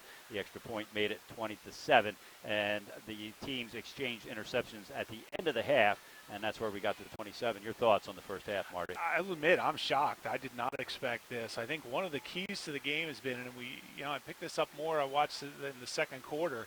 It's pretty clear now that Marvin Dooley is using Ray Jones as a spy on Karan Aline. So anytime Aline takes off after the snap, it doesn't matter where he is. Ray Jones is mirroring him, and he's really, he's the best athlete. He may be, along with Aline, the best athletes on the field. Certainly the best athlete on St. Elizabeth, and he has just taken Aline out of the game. And it makes me think that maybe DMA and Mike Ryan are going to do something where they focus some of their blocking on Ray Jones to try to free him up a little bit, get Aline more in a one-on-one situation with one of the other defensive backs or one of the linebackers. Defensively, I've been so impressed with St. Elizabeth's ability to shut down the passing game. Again, with Aline out of the game, it's been a little, not out of the game, but, not doing his normal damage. Deal hasn't really been able to find too much out on the perimeter. There's been some things open over the middle, but he's chosen to go for a little bit of the deeper shots, including the one that was picked off by Connor Rock in the end zone. So all in all, I think through the first half, the game plan, everything has been in St. Elizabeth's favor. And I think one of the things, and we talked about this, and we both agreed that these two teams came in with 2 different 3 games on their schedule. For DMA, blowout wins over Charter Wilmington, a game that they halted at the half, against Milford and at Red Lion. Defense has not given up a point until tonight. On the other side, St. Elizabeth, 2 hard-fought wins, and then a decisive loss last week to the best team in Division II. And so they're battle-tested. DMA now has been battle-tested for one half of football. Yes, and I agree. One of those things, failure is a great teacher, and I think last week Marvin Dooley is one of those guys. He's not going to take anything on the chin lightly. When they went into the film room after that DMA game, you can bet they used a lot of what they saw on there to improve themselves this week. And so St. Elizabeth is going to get the ball back as Mike Ruggieri gets set to kick off from his own 40-yard line, moving right to left.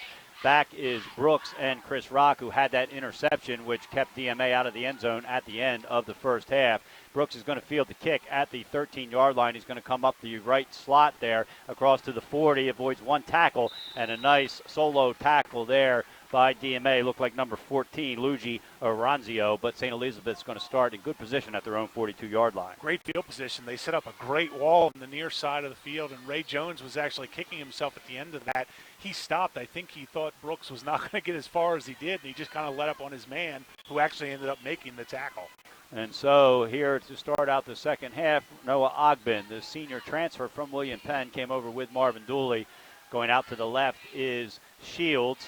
And it's going to be two men, one in each slot. Jones, where he's been most of the night, and Brooks goes in motion. They're going to give it to Brooks. Looked like a little confusion. Brooks ends up coming out of it. It's going to get back to the original line of scrimmage, maybe lose a yard. Going to bring up a second down. You're right. And Noah Ogben just ripped his helmet off there. He was not happy with what happened there. Yeah, you actually had Brooks and Ray Jones run into each other in the backfield. And again, we talked about in the pregame, the wing tee is so predicated on timing, and Ogben has done a really good job executing it. But again, he's the only one who's really been executing it. A lot of these guys are getting used to Marvin's system, and we're only 4 games into the season, so they're still learning. It looked like an end around that Ray Jones just got in the way of. Yes. And so lining up here is John Seals on the right, going in motion this time. Basically the same play. This time the give is to Jones up the middle. He squirts around the left side, gets up to about the 45-yard line. And so it's a pickup of about 4. It's going to bring up a third and about 7. And the DMA nose tackle had Ray Jones dead to rights about 2 yards behind the line of scrimmage. Jones shook off another defensive lineman tackle, and finally got out to the edge. Just a nice job to get a couple of yards there to bring up about a 3rd and 7 for St. Elizabeth. Early in the third quarter here, 10:45 to play. John Busby along with Marty Sheehan, Earl Holland back in the studio. St. Elizabeth with a big third down here and 7 on their own 45, moving left to right as we see it north to south. If you're familiar with Baynard Stadium, maroon jerseys, the gold pants, and the gold helmets. Little confusion in the backfield there. Jaden and Brooks looked like they were going to switch spots. Now they're both lined up in the slot. Brooks goes in motion, and it's a fake to Jones and a quick out to the left side to Brooks. Brooks cuts it back inside and dives for the first down. The ball came out. I think they're going to call him down. And depending on the spot, the referee closest to us has him about a half a yard shy, and that's exactly where they are going to spot the ball. So it's going to bring up a very interesting 4th and 1 on the DMA 49-yard line. And, I'm going to go ahead and say that was not how that play was originally designed. No. Again, the timing was really thrown off. Ogben did a great job of getting it to the receiver right before it had a chance to be picked off. But this is a huge 4th down right at the 49-yard line of DMA. And for the first time tonight, Ogben is under center. We'll see if he tries to sneak it. Instead, offsides, and Marvin Dooley is not happy about that. It's going to be an illegal motion against the offense, not an offsides. And so that's going to take them back 5 yards. I would assume we're probably going to see the punting team. We'll see. I agree. That was Jagger Wesley, the senior, which makes it doubly worse if you're Marvin Dooley. You never want to jump off sides or false start in a situation like that when you're the one on offense. That is one of those plays that just absolutely drives coaches up the wall. And so the first penalty for St. Elizabeth in the second half. They've got 3 now on the night. Alleen drops back to his own 25-yard line as Sam Janicki is into punt. He'll end up setting up at about the 33-yard line. It's officially a 4th and 6 from the 46. Flag down. Kick is away by Janicki, the lefty. Alleen's going to let it bounce, and it's going to end up settling at about the 24-yard line. Somebody was offsides or an illegal motion. We'll see which. Marvin Dooley is yelling at somebody. Not sure if it's his player or an official. Actually, he's having words with Ogben. He's not happy about something that happened there. We'll see what the call is. Waiting for the officials to make it. And the interesting thing here would be if this is an offside on DMA, St. Elizabeth could get a redo at the 4th and half to go situation. Now nobody's moving, including St. Elizabeth. They're staying where the ball was marked. It's going to be an illegal motion against St. Elizabeth, and it looks like they're going to make them re-punt it. That's an interesting call. It is an interesting call, yeah. I'm not sure about that, but again, Mike Ryan, I'm sure knows what he's doing. Well, if nothing else, it was a good punt. It was. You had no return, so if the same thing happens, you pick up 5 yards. True. I guess is how Mike's looking at it. And if he gets a better bounce, it goes to Alleen, And Yes. who wouldn't want the ball in Aleen's hands? So that might be what they're thinking. Remember, they're trailing 20-7 with 9:07 They're to play. looking for any spark, yes. Right. And so even if Aleen doesn't return it for a touchdown but gets his hands on the ball, we know he's got the capability of getting it at least back to midfield before he gets touched. And so Janicki's going to drop back. This time will be about 5 yards deeper on his own 26-yard line. And Aleen is lined up on his own 30. And Janicki, the lefty, is going to basically kick it to the sideline. Actually, it bounces back toward Aleen. And Aleen chooses not to pick it up. I'm questioning that decision. It's going to go down to the 20-yard line. So Mike Ryan certainly didn't get what he had hoped for there. No, you're right. And the hesitation, Aleen thought about it for a second, and that slight second of hesitation just killed them and enabled the St. Elizabeth's player to get down there. And they took no chances. They were going to try to let it roll any further. They thought, you know what? We got it before he did. We're downing it right here. So they end up losing, about 5-7 yards in the translation there. So nice job by St. Elizabeth's. Mike Ryan took the shot. We understand why it didn't work out this time. So it's on the 21-yard line, 1st and 10. And the junior quarterback, Joseph Deal, will come out. 22 of 35 on the year, 338 yards and 7 touchdowns, only 1 interception. So as you pointed out, a much more diverse offense than we've seen the past couple years, where it's been basically a lean left and a lean left. And he has now tripled that interception total tonight with the 2 he's thrown. And so 1st and 10, ball on the 21-yard line. 2 wide receivers out to the left. Aleen is going to line up as he did when they threw last time and lines up on the right side. Looked like he left early again, but they don't call it. Deal rolls out to his left, gets flushed out and chased, and a big tackle there by Thomas Zatalava, the senior, is going to bring them short of the first down. Looks like they're going to mark it at the 28-yard line, bring up a 3rd and about 3. And that was some nice field vision by Joseph Deal. I thought he did a good job. He kept his eyes up. He was looking for a receiver all the way till about 5 yards before he went down there. He kept the ball in a position where he could come up and throw it. He probably, when he gets in traffic, wants to be a little bit quicker putting that ball away, but a nice gain on first down. DMA moving right to left, the white jerseys with the numbers that we can barely see, the navy blue shorts and the white helmet. Boyd is lined up on our side of the field, the long side of the field, as the ball is on the right hash mark. 2nd down and short, and firing over the middle, and incomplete pass there, trying to hit McCloskey there. He's looking for a flag, and I think he felt that the hit came in late, but McCloskey reached for the ball and just dropped it, and he almost alligator armed it, I thought. You took the words right out of my mouth. McCloskey absolutely saw that hit coming and shortened his arms up a little bit. You can't blame him for doing it necessarily, but I would have too. And then you're right, but then he turned around and looked for the flag because the hit came in, but the defensive back absolutely went for the ball. Yeah, so certainly protect yourself, especially at the high school level. Protect yourself, but then don't look for the penalty in that situation. 3rd down and 2, ball on the 28-yard line. 2 wide receivers to the left, 1 to the right. Looks like McCloskey is lined up in the left slot.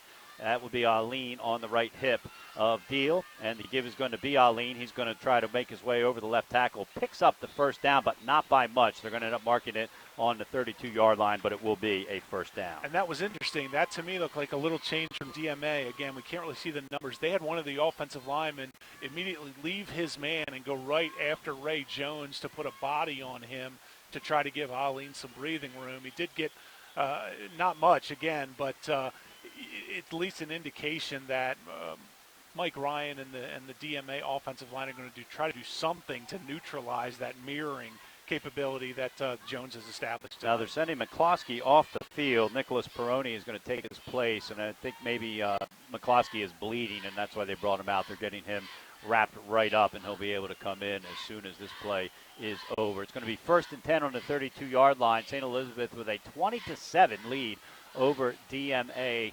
7:50 to play here in the second quarter.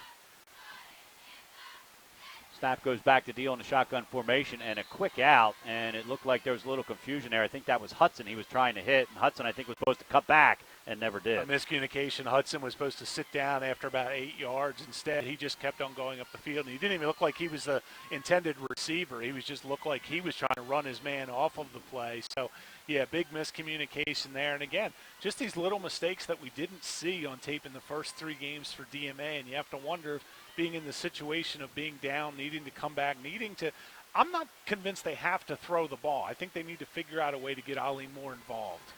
And so it's going to bring up a 2nd and 10 ball on the 32-yard line, and the snap is fumbled, and St. Elizabeth has it. and they're going to take over on the 28-yard line. So, like you said, Marty, another mistake there by St. Elizabeth, or I'm sorry, by DMA. It was Zadalava who came in and jumped on that ball. And unfortunately for DMA, there's really nothing Deal could do. That snap was shotgun back right into the shin of Joseph Deal, and it ricocheted forward about 4 or 5 yards right into the defensive line. Zadalava, who recovers to give St. E. setting up at the 29-yard line of DMA. So another great start here for St. Elizabeth. And with 7:35 to play and a 20-7 lead here, Marvin Dooley would love to punch this into the end zone and extend this lead. They're moving left to right as we see it, north to south. If you're familiar with Baynard Stadium, Jones is lined up behind Ogben. 2 guys in the slot. That's Brooks who goes in motion. Fake handoff to Brooks, and they're going for it all. Ogben's trying to get Shields, and it's knocked down. A nice defensive play there. Is that Aline? Yeah, they're going to call pass interference, though. I think what happened was, well, first of all, Ogben had him wide open, but he double pumped for some reason, and he's not going to have the arm to get it down the field that far. But what it resulted in happening is the receiver tried to come back for the ball and was interfered with. No, I don't think they I don't know whether they picked it up. Yeah, it was Boyd. I got the binocs out and looked at the number, and it was Boyd they were trying to throw the ball to. So underthrown. I'm sorry, it was Boyd who made the defensive play. Ogben just underthrew it a little bit, had his man if he was able to get it over the defensive side. So it's going to bring up a 2nd and 10 ball on the 29-yard line. Yeah, if Ogben had let that fly after about 3 steps of his drop, he had the receiver. He just waited a little bit too long. Jaden is now in the backfield behind Jones. 2 wide receivers out to the right, and the give is going to be to Jaden. Jones sets a nice block, but only a pickup of about 2 yards. Going to bring up a 3rd and long. We'll call it 3rd and 8. And I think, again, Marvin Dooley in these situations, they're not going to do anything radical here. They don't want to, if they don't score, I don't think it's the end of the world, but they don't also want to turn the ball over or risk an interception going the other way. So I definitely think they're going to do something here that's maybe a little bit more conservative than the St. E. faithful would like. 3rd and 9, we'll call it here. Ball on the 28-yard line. St. Elizabeth moving left to right. 2 men in the backfield, 1 on each hip. And the fake is to Brooks, and Ogben rolls out, and he's looking, and gets brought down after a pickup of about 1, going to bring up a 4th down. A couple guys in on the tackle there. Looked like it was led by Chris Bach, the big 6', 352-pound defensive lineman. And my only complaint to Ogben would be save your body and get rid of that ball. You only picked up a yard to begin with. I like the play call. I like they rolled it out. It was safe. They only sent 1 receiver out into the formation. And you could almost tell in Ogden's head he had been told, hey, if he's wide open, get him the ball. If he's not, do something else. Don't turn the ball over. So just they've only picked up 1 yard in these 3 plays. It's going to bring up a 4th and 9. The clock is running. It's going to be under 6 minutes, so we're going to be halfway through this 3rd quarter before William Penn either picks up. St. Elizabeth. I'm looking at Marvin Dooley. St. Elizabeth either picks up a 1st down or turns it over on downs. They are going for it here on 4th and 9. They're on the right hash mark. 3 wide receivers out to the left. Jaden's lined up closer to the slot. Jones is on the left hip of Ogben. Ogben rolls out. He's going to fire to the corner, and he was trying to hit Shields, and there's some contact. That's a good no call. I love that, and that's one of the ones you and I always talk about. Ogben did a great job there. He put it in a position where only his receiver could catch the ball. He threw it over his outside shoulder, so there was no way the DMA defensive back was going to have a shot at that. If anything, it was going to be a big play for St. Elizabeth. If not, the clock is going to stop on the turnover on downs anyway. So I like that play call from Marvin Dooley, and I like the way Ogben executed it. Well, St. Elizabeth only ran 4 plays, but they managed to chew almost 3 minutes off the clock. Doesn't sound like a lot, but when you've got a 2-score lead, it is a lot, or almost a 2-score lead. It is 20-7, 5:43 as St. Elizabeth turns the ball over on downs.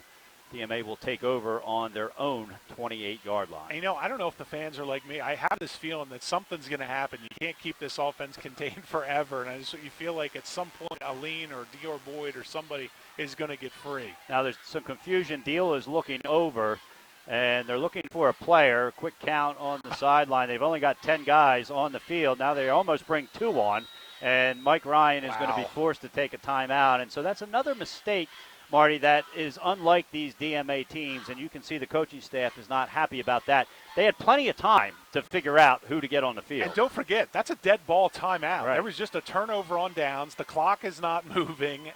this is just there's no strategic reason at all. Yeah, as a coach, this drives you crazy. You're down by 13 points. You know you're going to need those timeouts later in the game, and now you have one less because somebody, whether it be a coach or the player or the wrong play was called in or whatever, made a mistake, and you have to burn that unnecessary timeout. And you've given the St. Elizabeth defense time to Right, rest, which doesn't yes. sound important because it's the first play of the drive, but more than half these guys were just on offense. Exactly. About 80% of Right. these guys were just on offense. You're right. That's a great point. We talked about that in the pregame. So, yeah, these guys are on the field constantly, so any break for St. E's is a good one.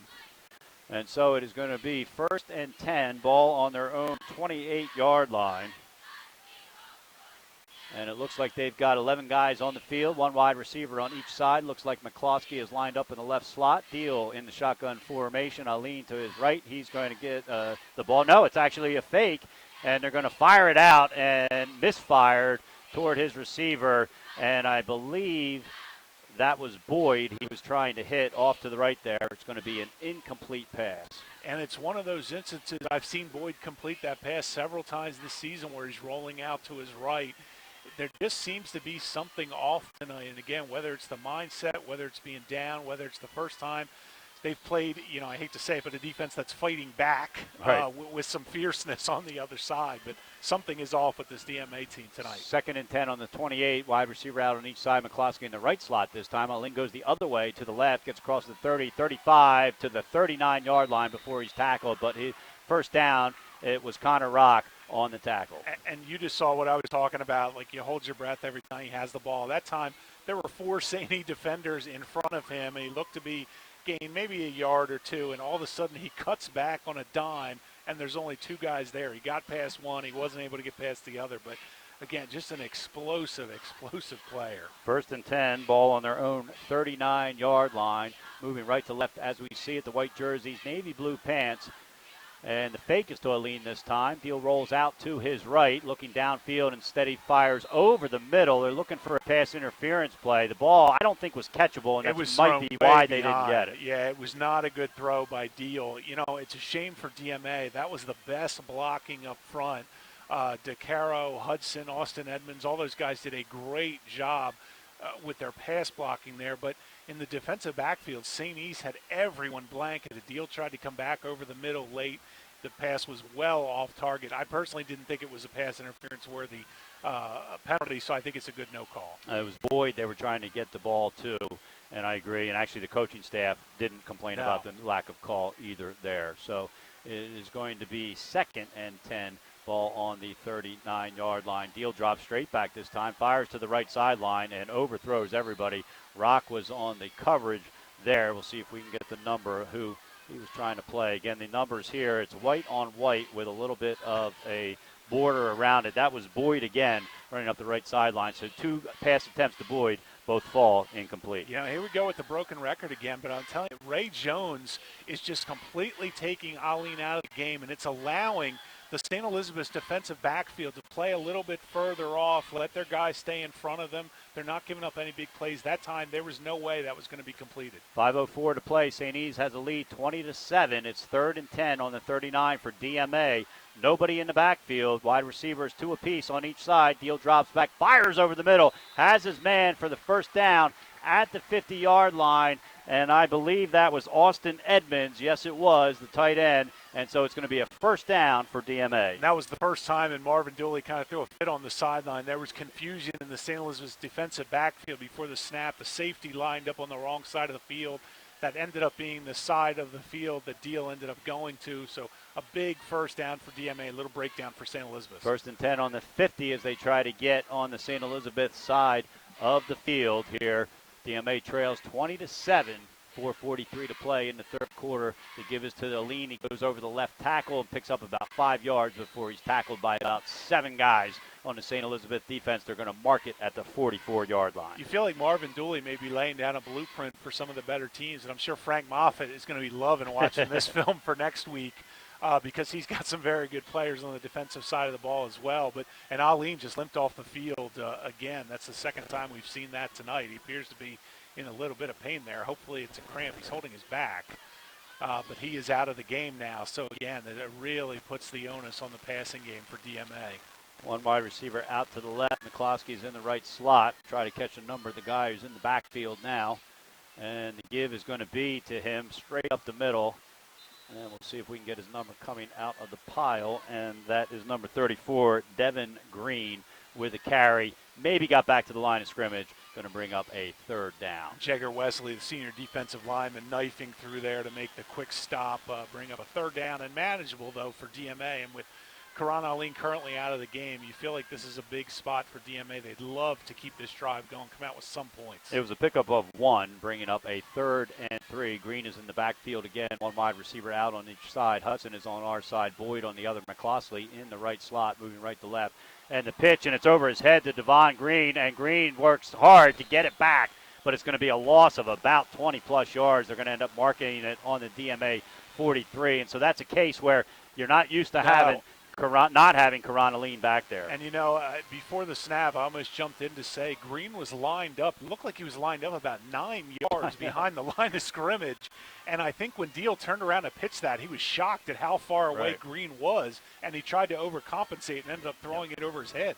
And Green is small. He's 5'4". Aline is 5'10", so he's already 6 inches shorter. That is a big difference.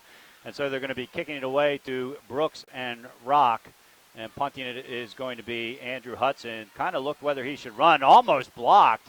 And instead he does get it away. Rock calls for the fair catch and hauls it in at the 22-yard line. So St. Elizabeth will take over. It was not Rock back that time. It was number 81, John Shields, the wide receiver, who called that fair catch and brought it in. And based on your call and watching it, I'm still trying to figure out how that wasn't blocked. I was waiting. Yeah. Andrew Hudson almost waited until the defender was on top of him before he kicked that ball. So he must have had a nice angle to kick it. He did a nice job. I mean, it came off being a nice punt inside the 30-yard line to start for St. Elizabeth. But, again, you just feel like the game is ticking away. It's 13 points. It's certainly not out of hand. But you just feel like DMA is in the position where they've got to make something happen defensively. They'd love to flip the field, hold St. E to a 3 and out, and get it back in good field position. So it's going to be 1st and 10, ball on their own 27-yard line. Going in motion is Brooks. The give is to Jones. He tries to scoot around the corner, but he's held up there and brought down for a loss of about 2. They're going to mark it on the 25-yard line. It's going to bring up a 2nd and 12. And what I saw there, the offensive line looked like they opened a little bit of a hole in the middle of the field. Jones saw he could probably get about 3 or 4, but decided to go for the home run. Tried to get outside. The DMA defender did a really nice job going down low, holding him off for the rest of the defense to come in and finish off the tackle. So it's exactly what Mike Ryan and the defense was looking to do. Other than the clock still running, we're under 2 minutes to play. No scoring here in the second half. St. Elizabeth scored the first 2 touchdowns, actually scored the first 3. They had a 20-0 lead before DMA got on the ball, on the board midway through the second quarter.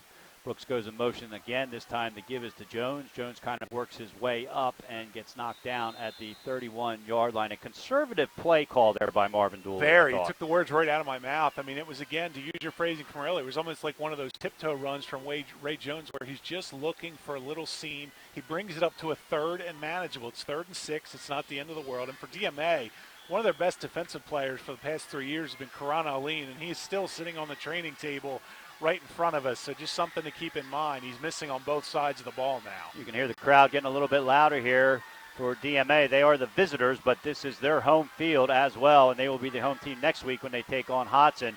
And it looked like some confusion there. Ogden ends up keeping the ball. I think that might not have been the way the play was constructed, but DMA takes him down for a loss back to the original line of scrimmage, and that's going to bring up a 4th down, and the punting unit will come on. You're absolutely right, John. That was a broken play right from the start. Ogden looked for a running back who ended up not being there and just sort of had to fend for his own. Now, he has done some nice things tonight in terms of, that's a smart play, going down and not throwing that away when you're trying to keep the clock running. So I think I still stand by. Ogden's done a really nice job running this offense for Marvin Dooley. And John Nicky is going to be back to punt, and coming in is Dior Boyd for DMA. Aline still not in the game after limping off with an injury. And so a different situation here. They still kick away from Boyd. The ball's going to come to Boyd, and he takes it and gets taken down immediately. That one I think they should have let roll. I definitely think they should have let that roll. I'm amazed he did not fumble that football.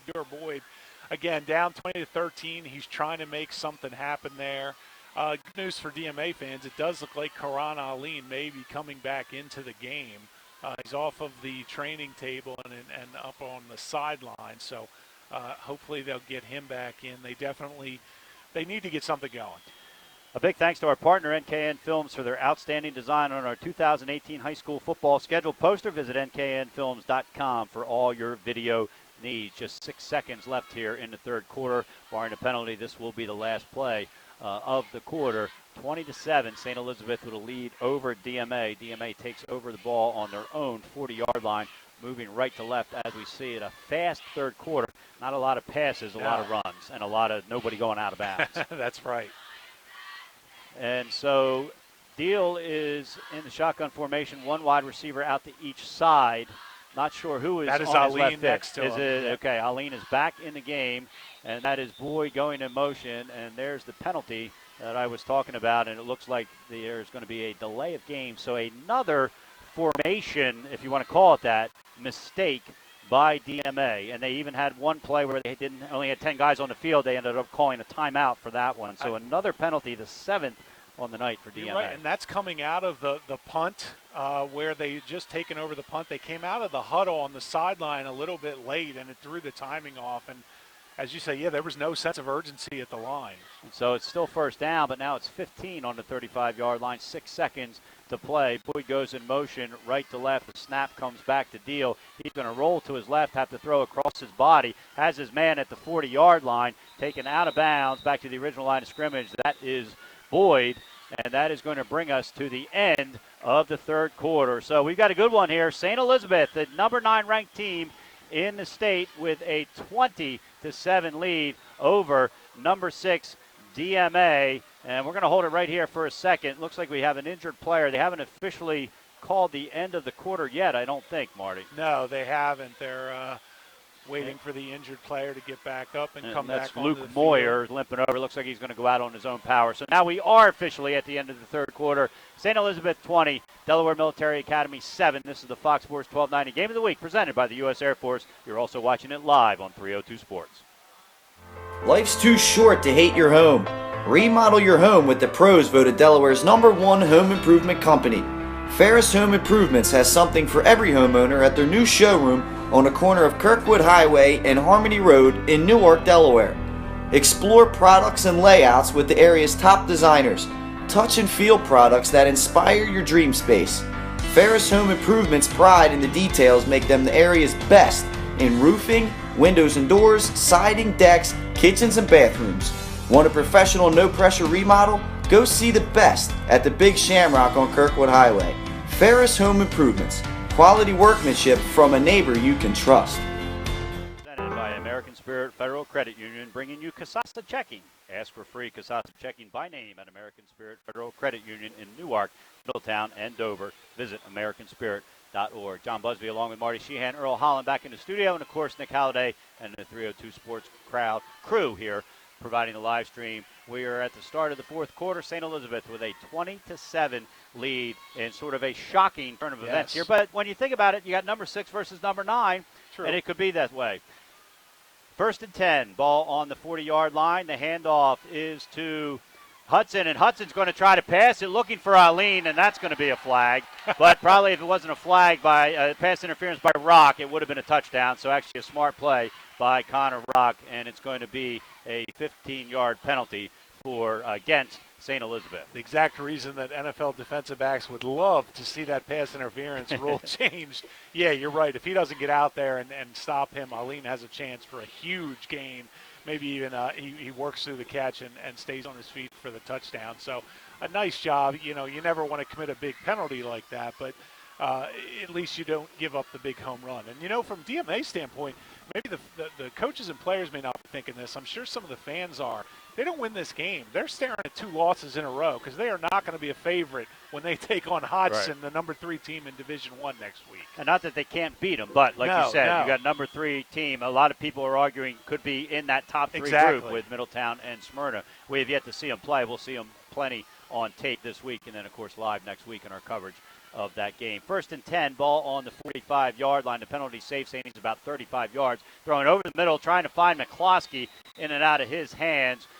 throwing between two safeties back there. Rock was back there, as was Janicki. So I like the thought by Deal there, just no execution in the end, going to bring up a second down. No, and these receivers, again, McCloskey's only 5'10". These guys aren't very big, and that ball wasn't really, I didn't think it was that overthrown. I actually thought McCloskey was going to have a good shot to bring that down, but with the receivers, the shorter they are, you've got to make more of an effort to get that ball down. That was a nice job. He put that right where only McCloskey could get it. Middletown leads St. George's 35-7 at the half. Najee Smith has 3 carries for 135 yards and 3 touchdowns. That's after sitting out the last game after that, being ejected in the game we did against William Penn.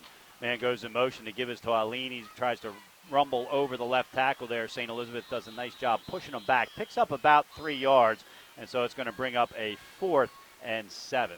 It's got to be a frustrating night for Kron Aline, too. He's not used to being shut down like this.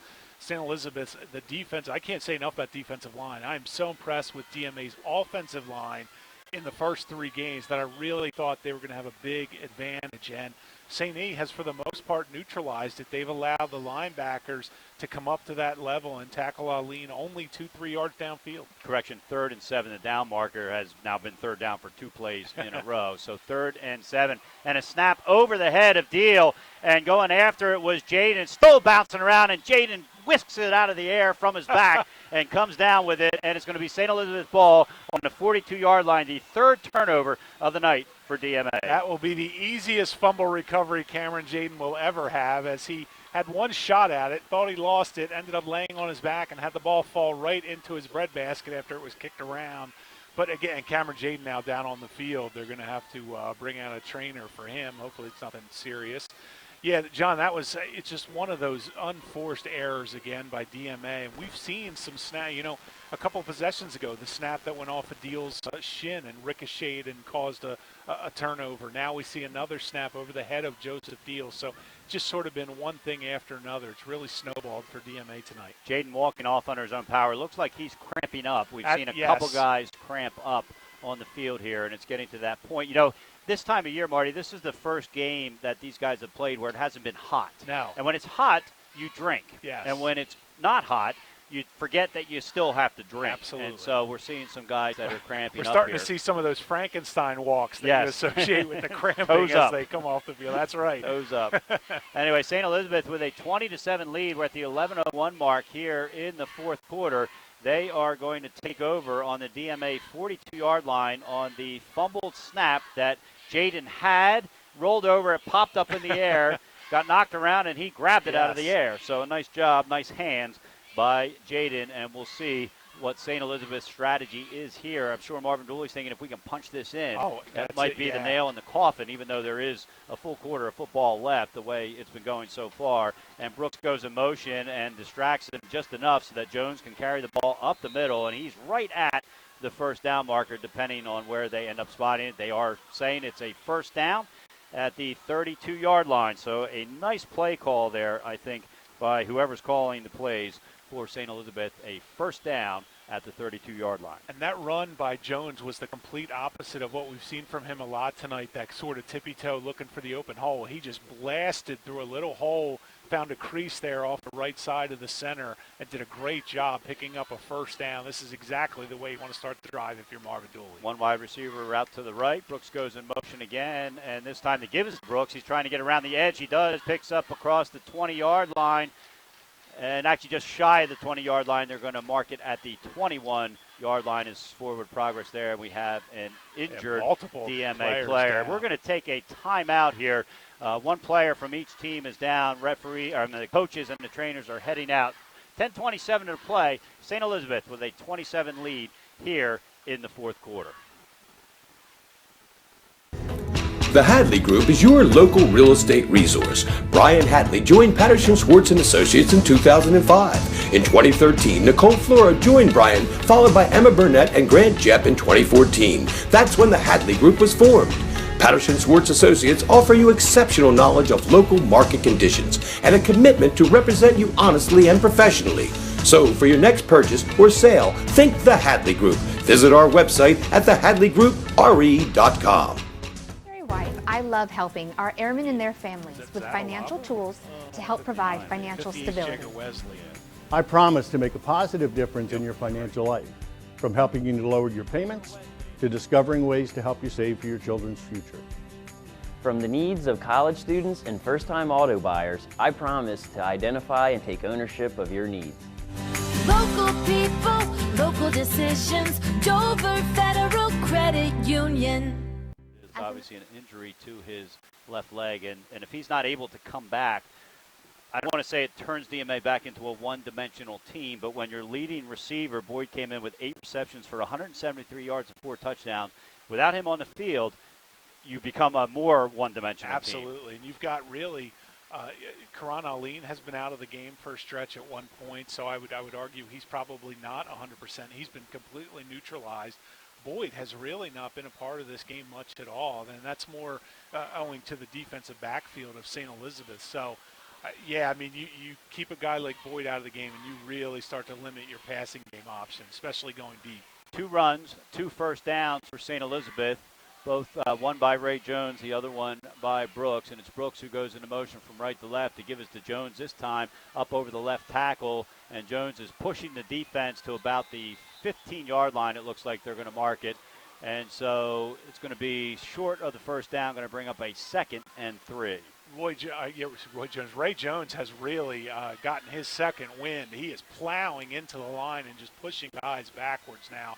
As I said toward the beginning of the game, he's really one of those guys who's a punishing runner, and he's really doing that on this drive right when St. Elizabeth probably needs it most. Came in with 66 carries, leading the team. The next closest was 23 carries by Jaden, 17 from Brooks. So Jones has carried most of the load. Brooks goes in motion to misdirection, and it looks like it's Cameron Rock that gets the carry. His first carry of the night to the 10-yard line, and a first down. Little of trickery there. That's right. It's actually Cameron Jaden I'm on sorry. that carry. Cameron Jaden. But, yeah, just a nice job by St. Elizabeth. They're mixing things up all over. You know what? I take it back. You're right. It was Rock. I mistook the number. Yeah, they're really throwing everything. Connor Rock, the brother. If you're a St. Elizabeth fan, you'll know his brother Casey Rock was the quarterback here for the last couple of years, though he missed most of his senior season last year with a torn ACL. And DMA is going to take a timeout. And so Mike Ryan has just burned his 2nd of 3 timeouts. We're going to take it with him with 9:19 to play here in the 4th quarter. An upset in the making as the number 9 St. Elizabeth Vikings have a 27 lead over the number 6 DMA Seahawks. We'll be back right after this. Hi, I'm Scott Kammerer from Solo Concepts. Solo Concepts is an award-winning restaurant group on the culinary coast with 10 locations. We're a chef-driven group. Come check us out. See you soon. Solo Concepts believes in the vision of our founder, Matt Haley. Cook beautiful, simple food, develop the people we work with, and make the world a better place. Solo Concepts on the culinary coast with 10 locations from Lois, Delaware to Fenwick Island. Come check us out.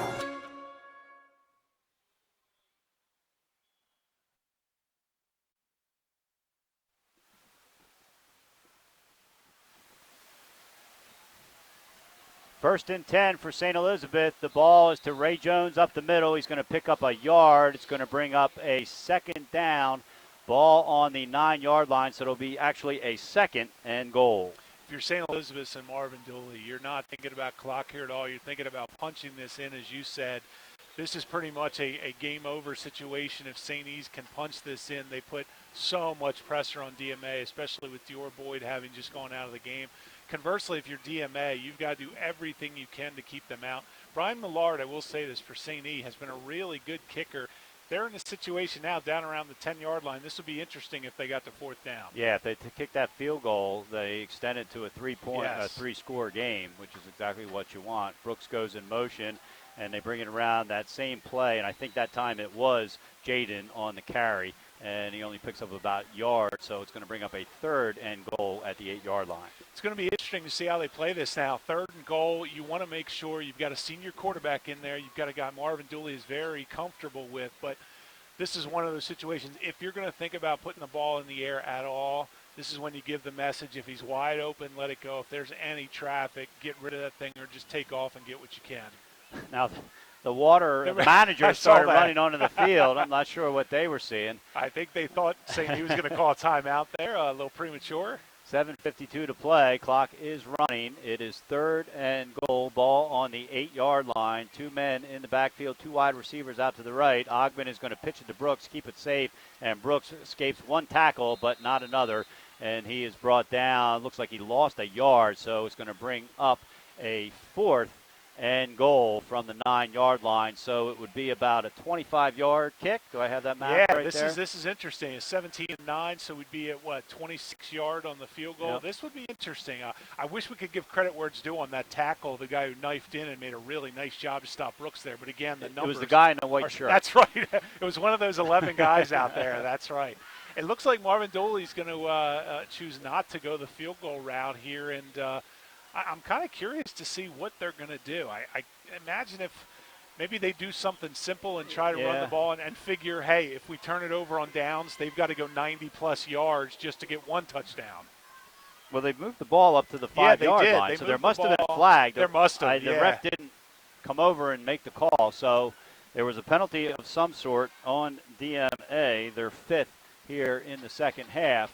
And the give is to Jones up the middle, and he fumbles the ball into the end zone. DMA picks it up and takes a knee, so a touchback. So exactly what you didn't want if you're Marvin Dooley. So a turnover for St. E's, their 2nd of the night, the other interception. And the fumble by Jones is going to give DMA the ball on the 20-yard line with 7:12 to play. Wow, just another in a night of shocking moments. We had another shocker here. Ray Jones looked like he had a touchdown. I mean, he was definitely headed in. Somebody, I don't know if they stripped it or popped it out, but the ball popped toward the back of the end zone. DMA recovered, and a nice job. The player thought about running that out, took the knee, give his team a shot. But, boy, oh, boy, if you're Marvin Dooley and the most reliable guy on the team in Ray Jones is the one who fumbles it, you put the game away there with 7:12 left. Instead, it's still a 2-score game, and DMA still has some explosiveness on offense. And so Aline is coming back out. He was injured earlier in the half and missed a couple. I think he missed a whole series and was back in. And it looks like Boyd is back in the game as well. And that's good to see because he walked out and couldn't put any weight on that leg. 2 wide receivers on each side, so nobody in the backfield for Deal. This is going to be a passing situation as you would think it is. They've got to go 80 yards and go rather quickly. Deal's going to try to go for it all, and he's going to overthrow his man. Good coverage there by Jaden, and they were trying to get the ball there to Maxwell, I believe it was, and overthrew his man. It was Austin Edmonds. Going to bring up a 2nd down. And when you shut down the running game, this is what you're able to do. You're able to play your safeties a little bit deeper. You're allowed to play or enables you to play your corners a little further off. St. Elizabeth's guys are backpedaling. They're not going to get beat for a big touchdown. If they are, I'm sure Marvin will have something to say about it because it's certainly not the way they're designing it, playing defense perfectly right now. Aline's now back in the backfield, so St. E's has to at least play the run, and it is going to be to Aline up the middle, and St. E's plays it perfectly, knocks him backwards for a loss of 1, going to bring up a 3rd and 11, and just as importantly for St. Elizabeth, the clock is running, under 7 to play. St. E's with a 20-7 lead, an upset in the making here tonight. And that was the 5'7", 150-pound Cameron Jaden who came in and just lowered the boom on Karan Aline. Not that Karan Aline's a monster. He's 5'10", 180 pounds, but still, it's the little guy getting in there and delivering the big hit. 3rd and 11. Aline goes in motion out to the right. He's going to take his spot right between the wide receiver and the lineman, and Marvin Dooley is not happy about something on defense, and he is going to take his first time out of the second half. We're going to take it with him. You're listening to the Game of the Week on Fox Sports 1290 and watching it live on 302 Sports. St. Elizabeth 20, DMA 7.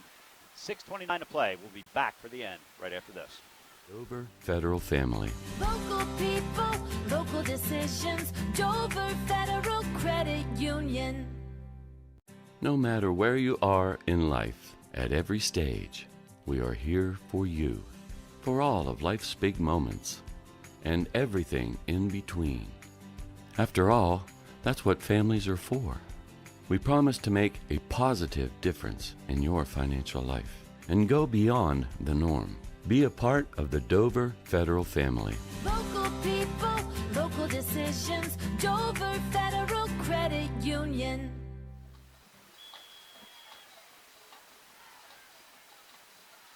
Third and 11, a big one for DMA. Snaps a little to the right. Deal comes down with it, fires to the left side. I think it's Hudson with the ball. He makes the catch, but he's going to be well short of the first down. They're going to mark it at the 25-yard line. One correction, Dior Boyd is not back in the game and looks like he's not coming back anytime soon. Has ice on his either left knee or left thigh. Jersey and pads are off, so we wish him the best. Hope to see him back on the field next week when we come back. Fourth down, DMA is going to go for it. Really doesn't have a choice at this point as they trail 20-7 with 6:25 to play. Aline is on the right hip of Deal. Deal is going to roll out, fires into on the slant, and the pass is good, and that completion is to Edwin Maxwell, and it'll be interesting to see. They haven't called the first down yet.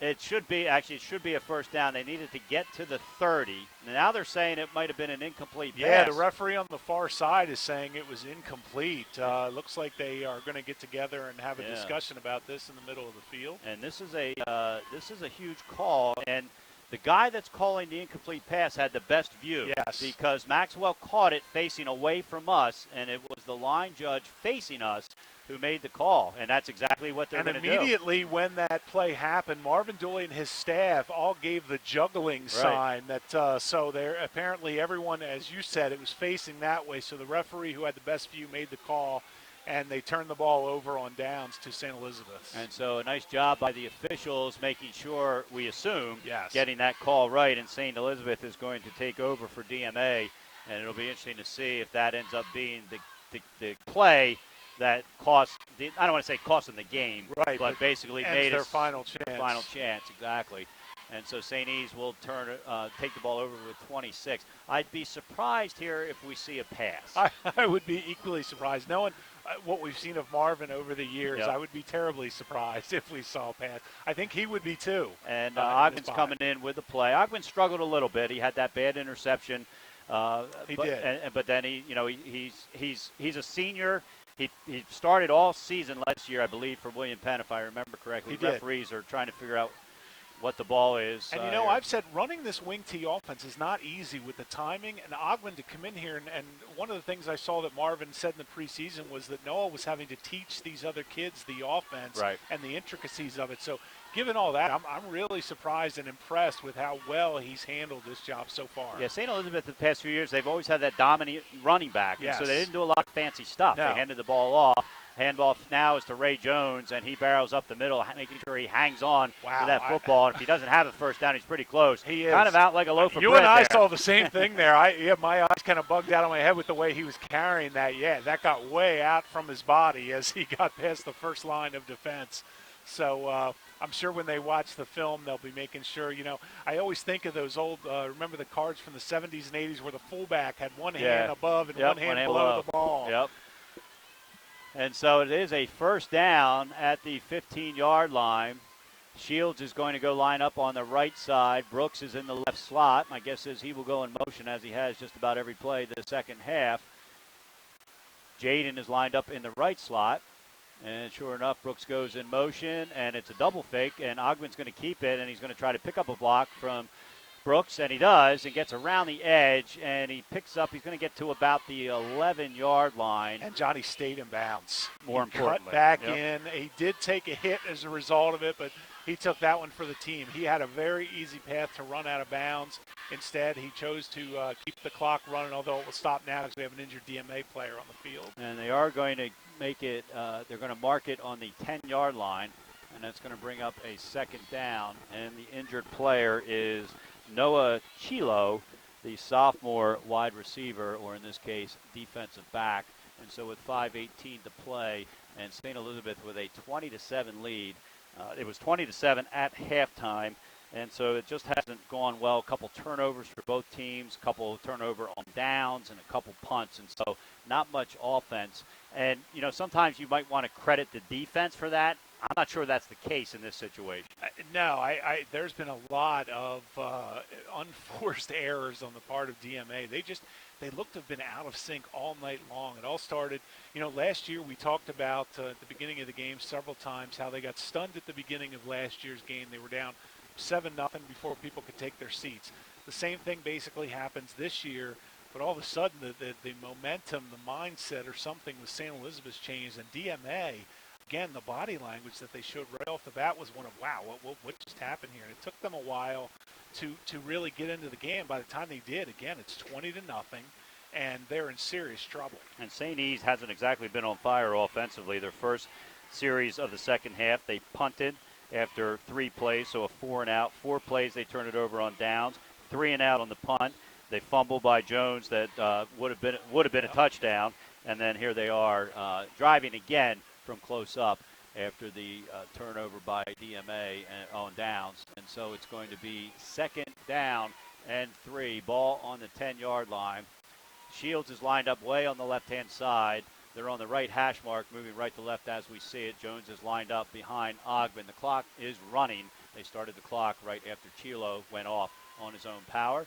And Brooks goes in motion right to left to give us to Jones, and he's tackled behind the line of scrimmage by a couple of DMA players. Going to move it back 2 yards. They're going to mark it at the 13-yard line. And DMA is taking advantage of the fact that Noah Ogben is staying upright until the referee in the back starts counting down from 5, so he knows to snap the ball. So DMA is getting a good start on the head start on the snap. If you're St. Elizabeth, you don't really care at this point. You just want to keep that clock going.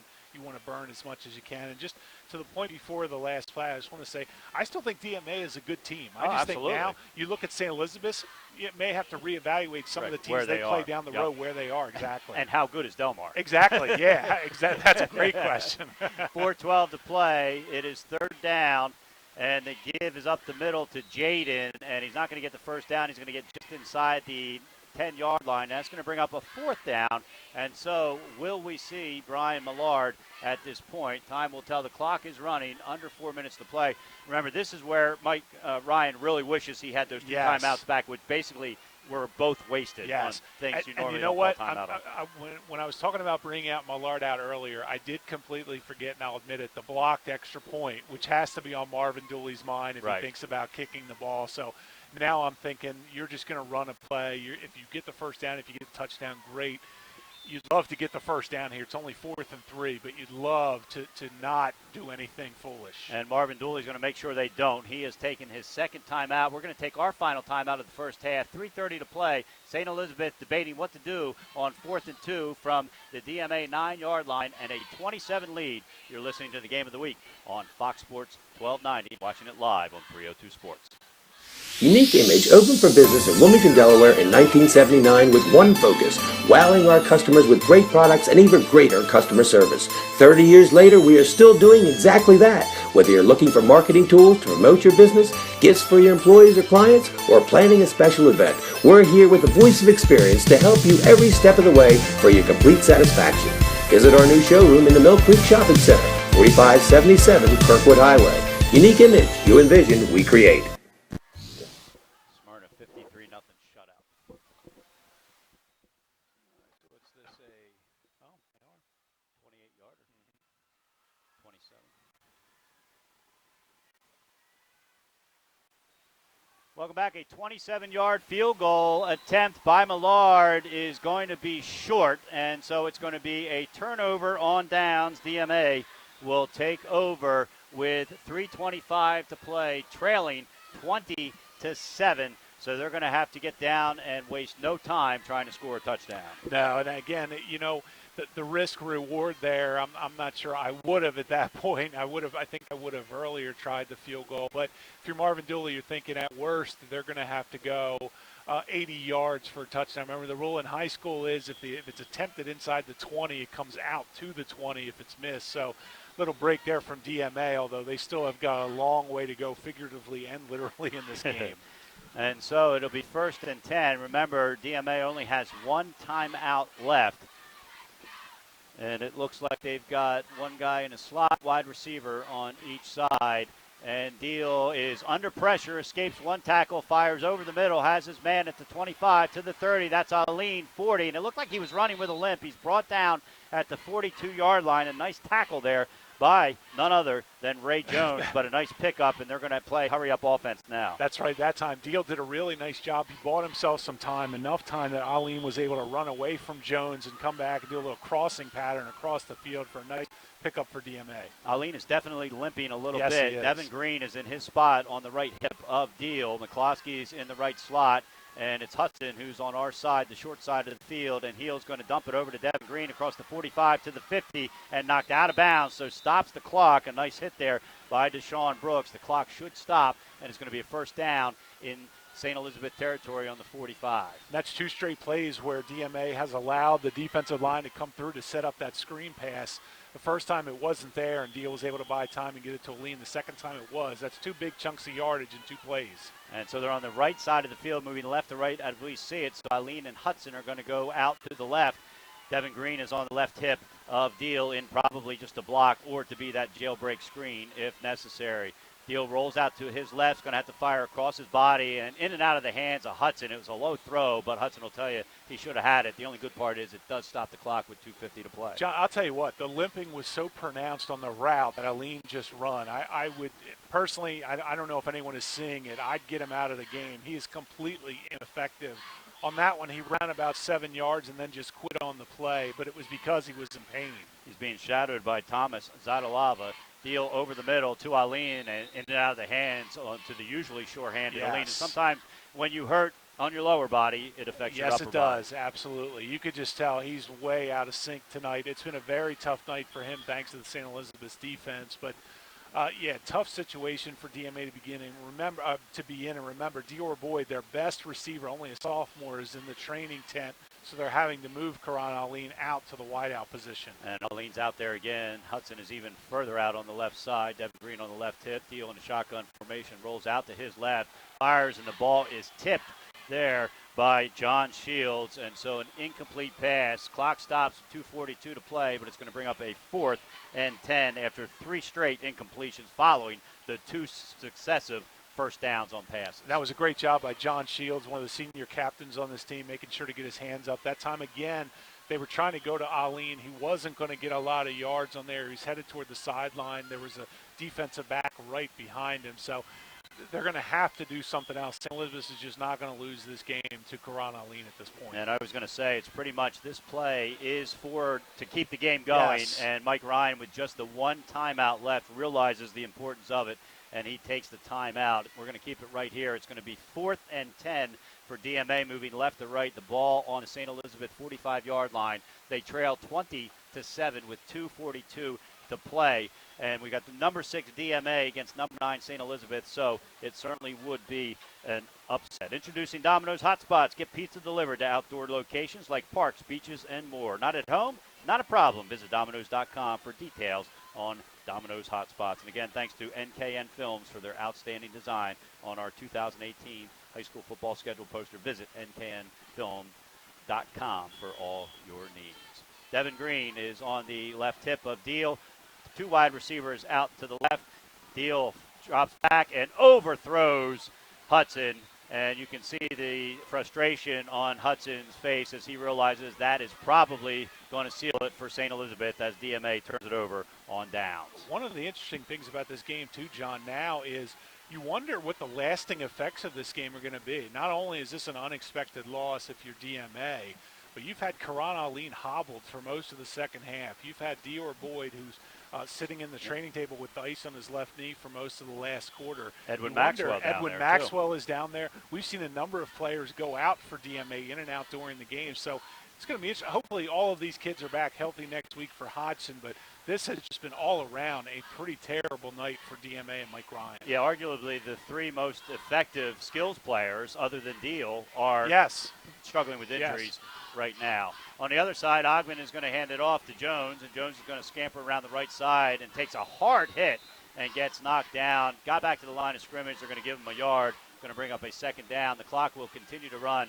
DMA does not have any timeouts left, and so it's going to be under 2 minutes to play here when they snap the ball again. And we talked about this being a statement game for first-year coach Marvin Dooley and this St. Elizabeth program.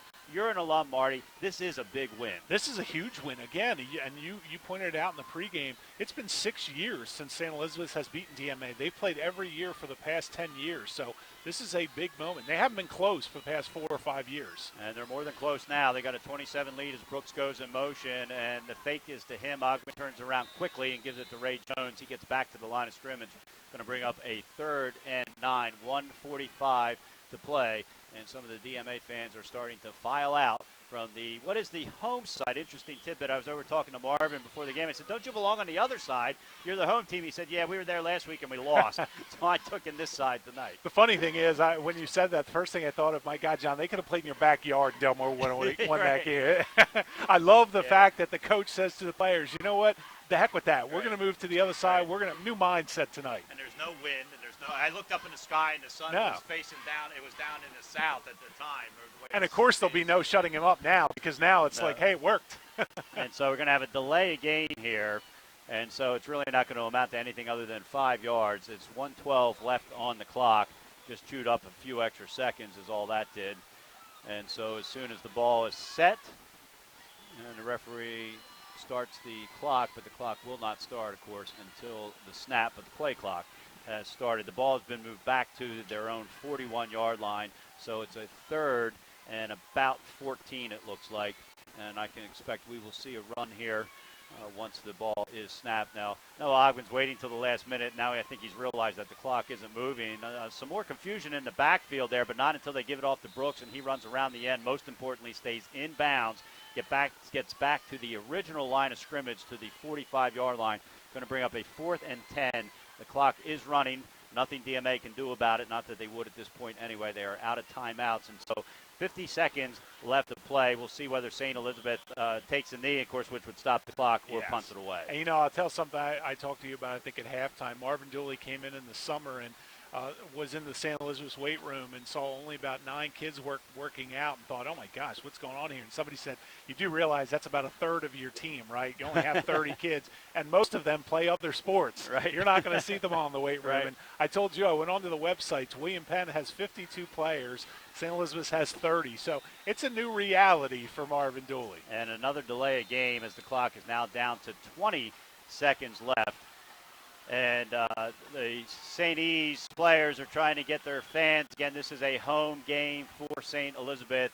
And now St. Elizabeth has taken a timeout. It is their final timeout, so there will be no timeouts for them. And so a scoreless second half, Marty, but it's still been an entertaining football game. I think it's been very exciting. I mean, again, I think anytime DMA plays with Karan Aline on the field, anything can happen at any time. You add in the fact the passing game now with Deal and Dior Boyd, who will hopefully be back next week. And St. Elizabeth, again, is not a young team necessarily, but a team that hasn't had a lot of success. So there was a lot of ifs coming into this game, questions, and it's been exciting to watch start to finish. And it's a great rebound game coming off that dominating defeat against the best Division II team in the state of Delaware. You don't like to get dominated by anybody, no matter who it is. And so a great rebound game, as you would expect from Marvin Dooley. The snap goes back, and it's a quick punt by Noah Ogben, which is going to chew up some time. 15 seconds. The ball is still rolling. Jaden is chased down, and he's jumping on it. Not sure why he grabbed it so quick. The coaches were all yelling at him not to touch the ball. But he does, and so it's going to give DMA the ball with 11 seconds to play on about their own 13-yard line. And, I would think, given the injury situation, what it is, that there's no need to run another play at this point. You could say if Aline was in the game, maybe you see if he can break one to add to his incredible statistics already, or you try to do something, but or really you go deep to Boyd if you could. Right. But with Aline hobbled, Boyd out of the game, it just seems like let's get out of Dodge and start preparing for what is going to be an enormous test here, right back here next week. Against a bigger, or I shouldn't say bigger, a big physical team. DMA has been twice the size of all their opponents, including St. Elizabeth tonight. That is not going to be the case next week. You're right. Absolutely. And so we'll see if this is the final play of the game with 11 seconds to play. St. Elizabeth a 20-7 lead. The game is over. It's just a matter of whether or not this is the final score or not. Deal is in, and he's going to hand the ball off to Green. Green is going to scurry up the middle, and he's going to be brought down. It looks like he picked up the first down, so that's going to stop the clock for the second. And actually DMA is going to go into handshake formation, so Mike Ryan's going to let them start the clock. They do, and it ticks down to 0. It's all over here at Baynard Stadium. A statement game for St. Elizabeth as the number 9 Vikings upset the number 6 Seahawks 20-7. We're going to be back with the American Spirit Federal Credit Union post-game show right after this. You've been listening to the Fox Sports 1290 Game of the Week on iHeartRadio and watching it live on 302 Sports.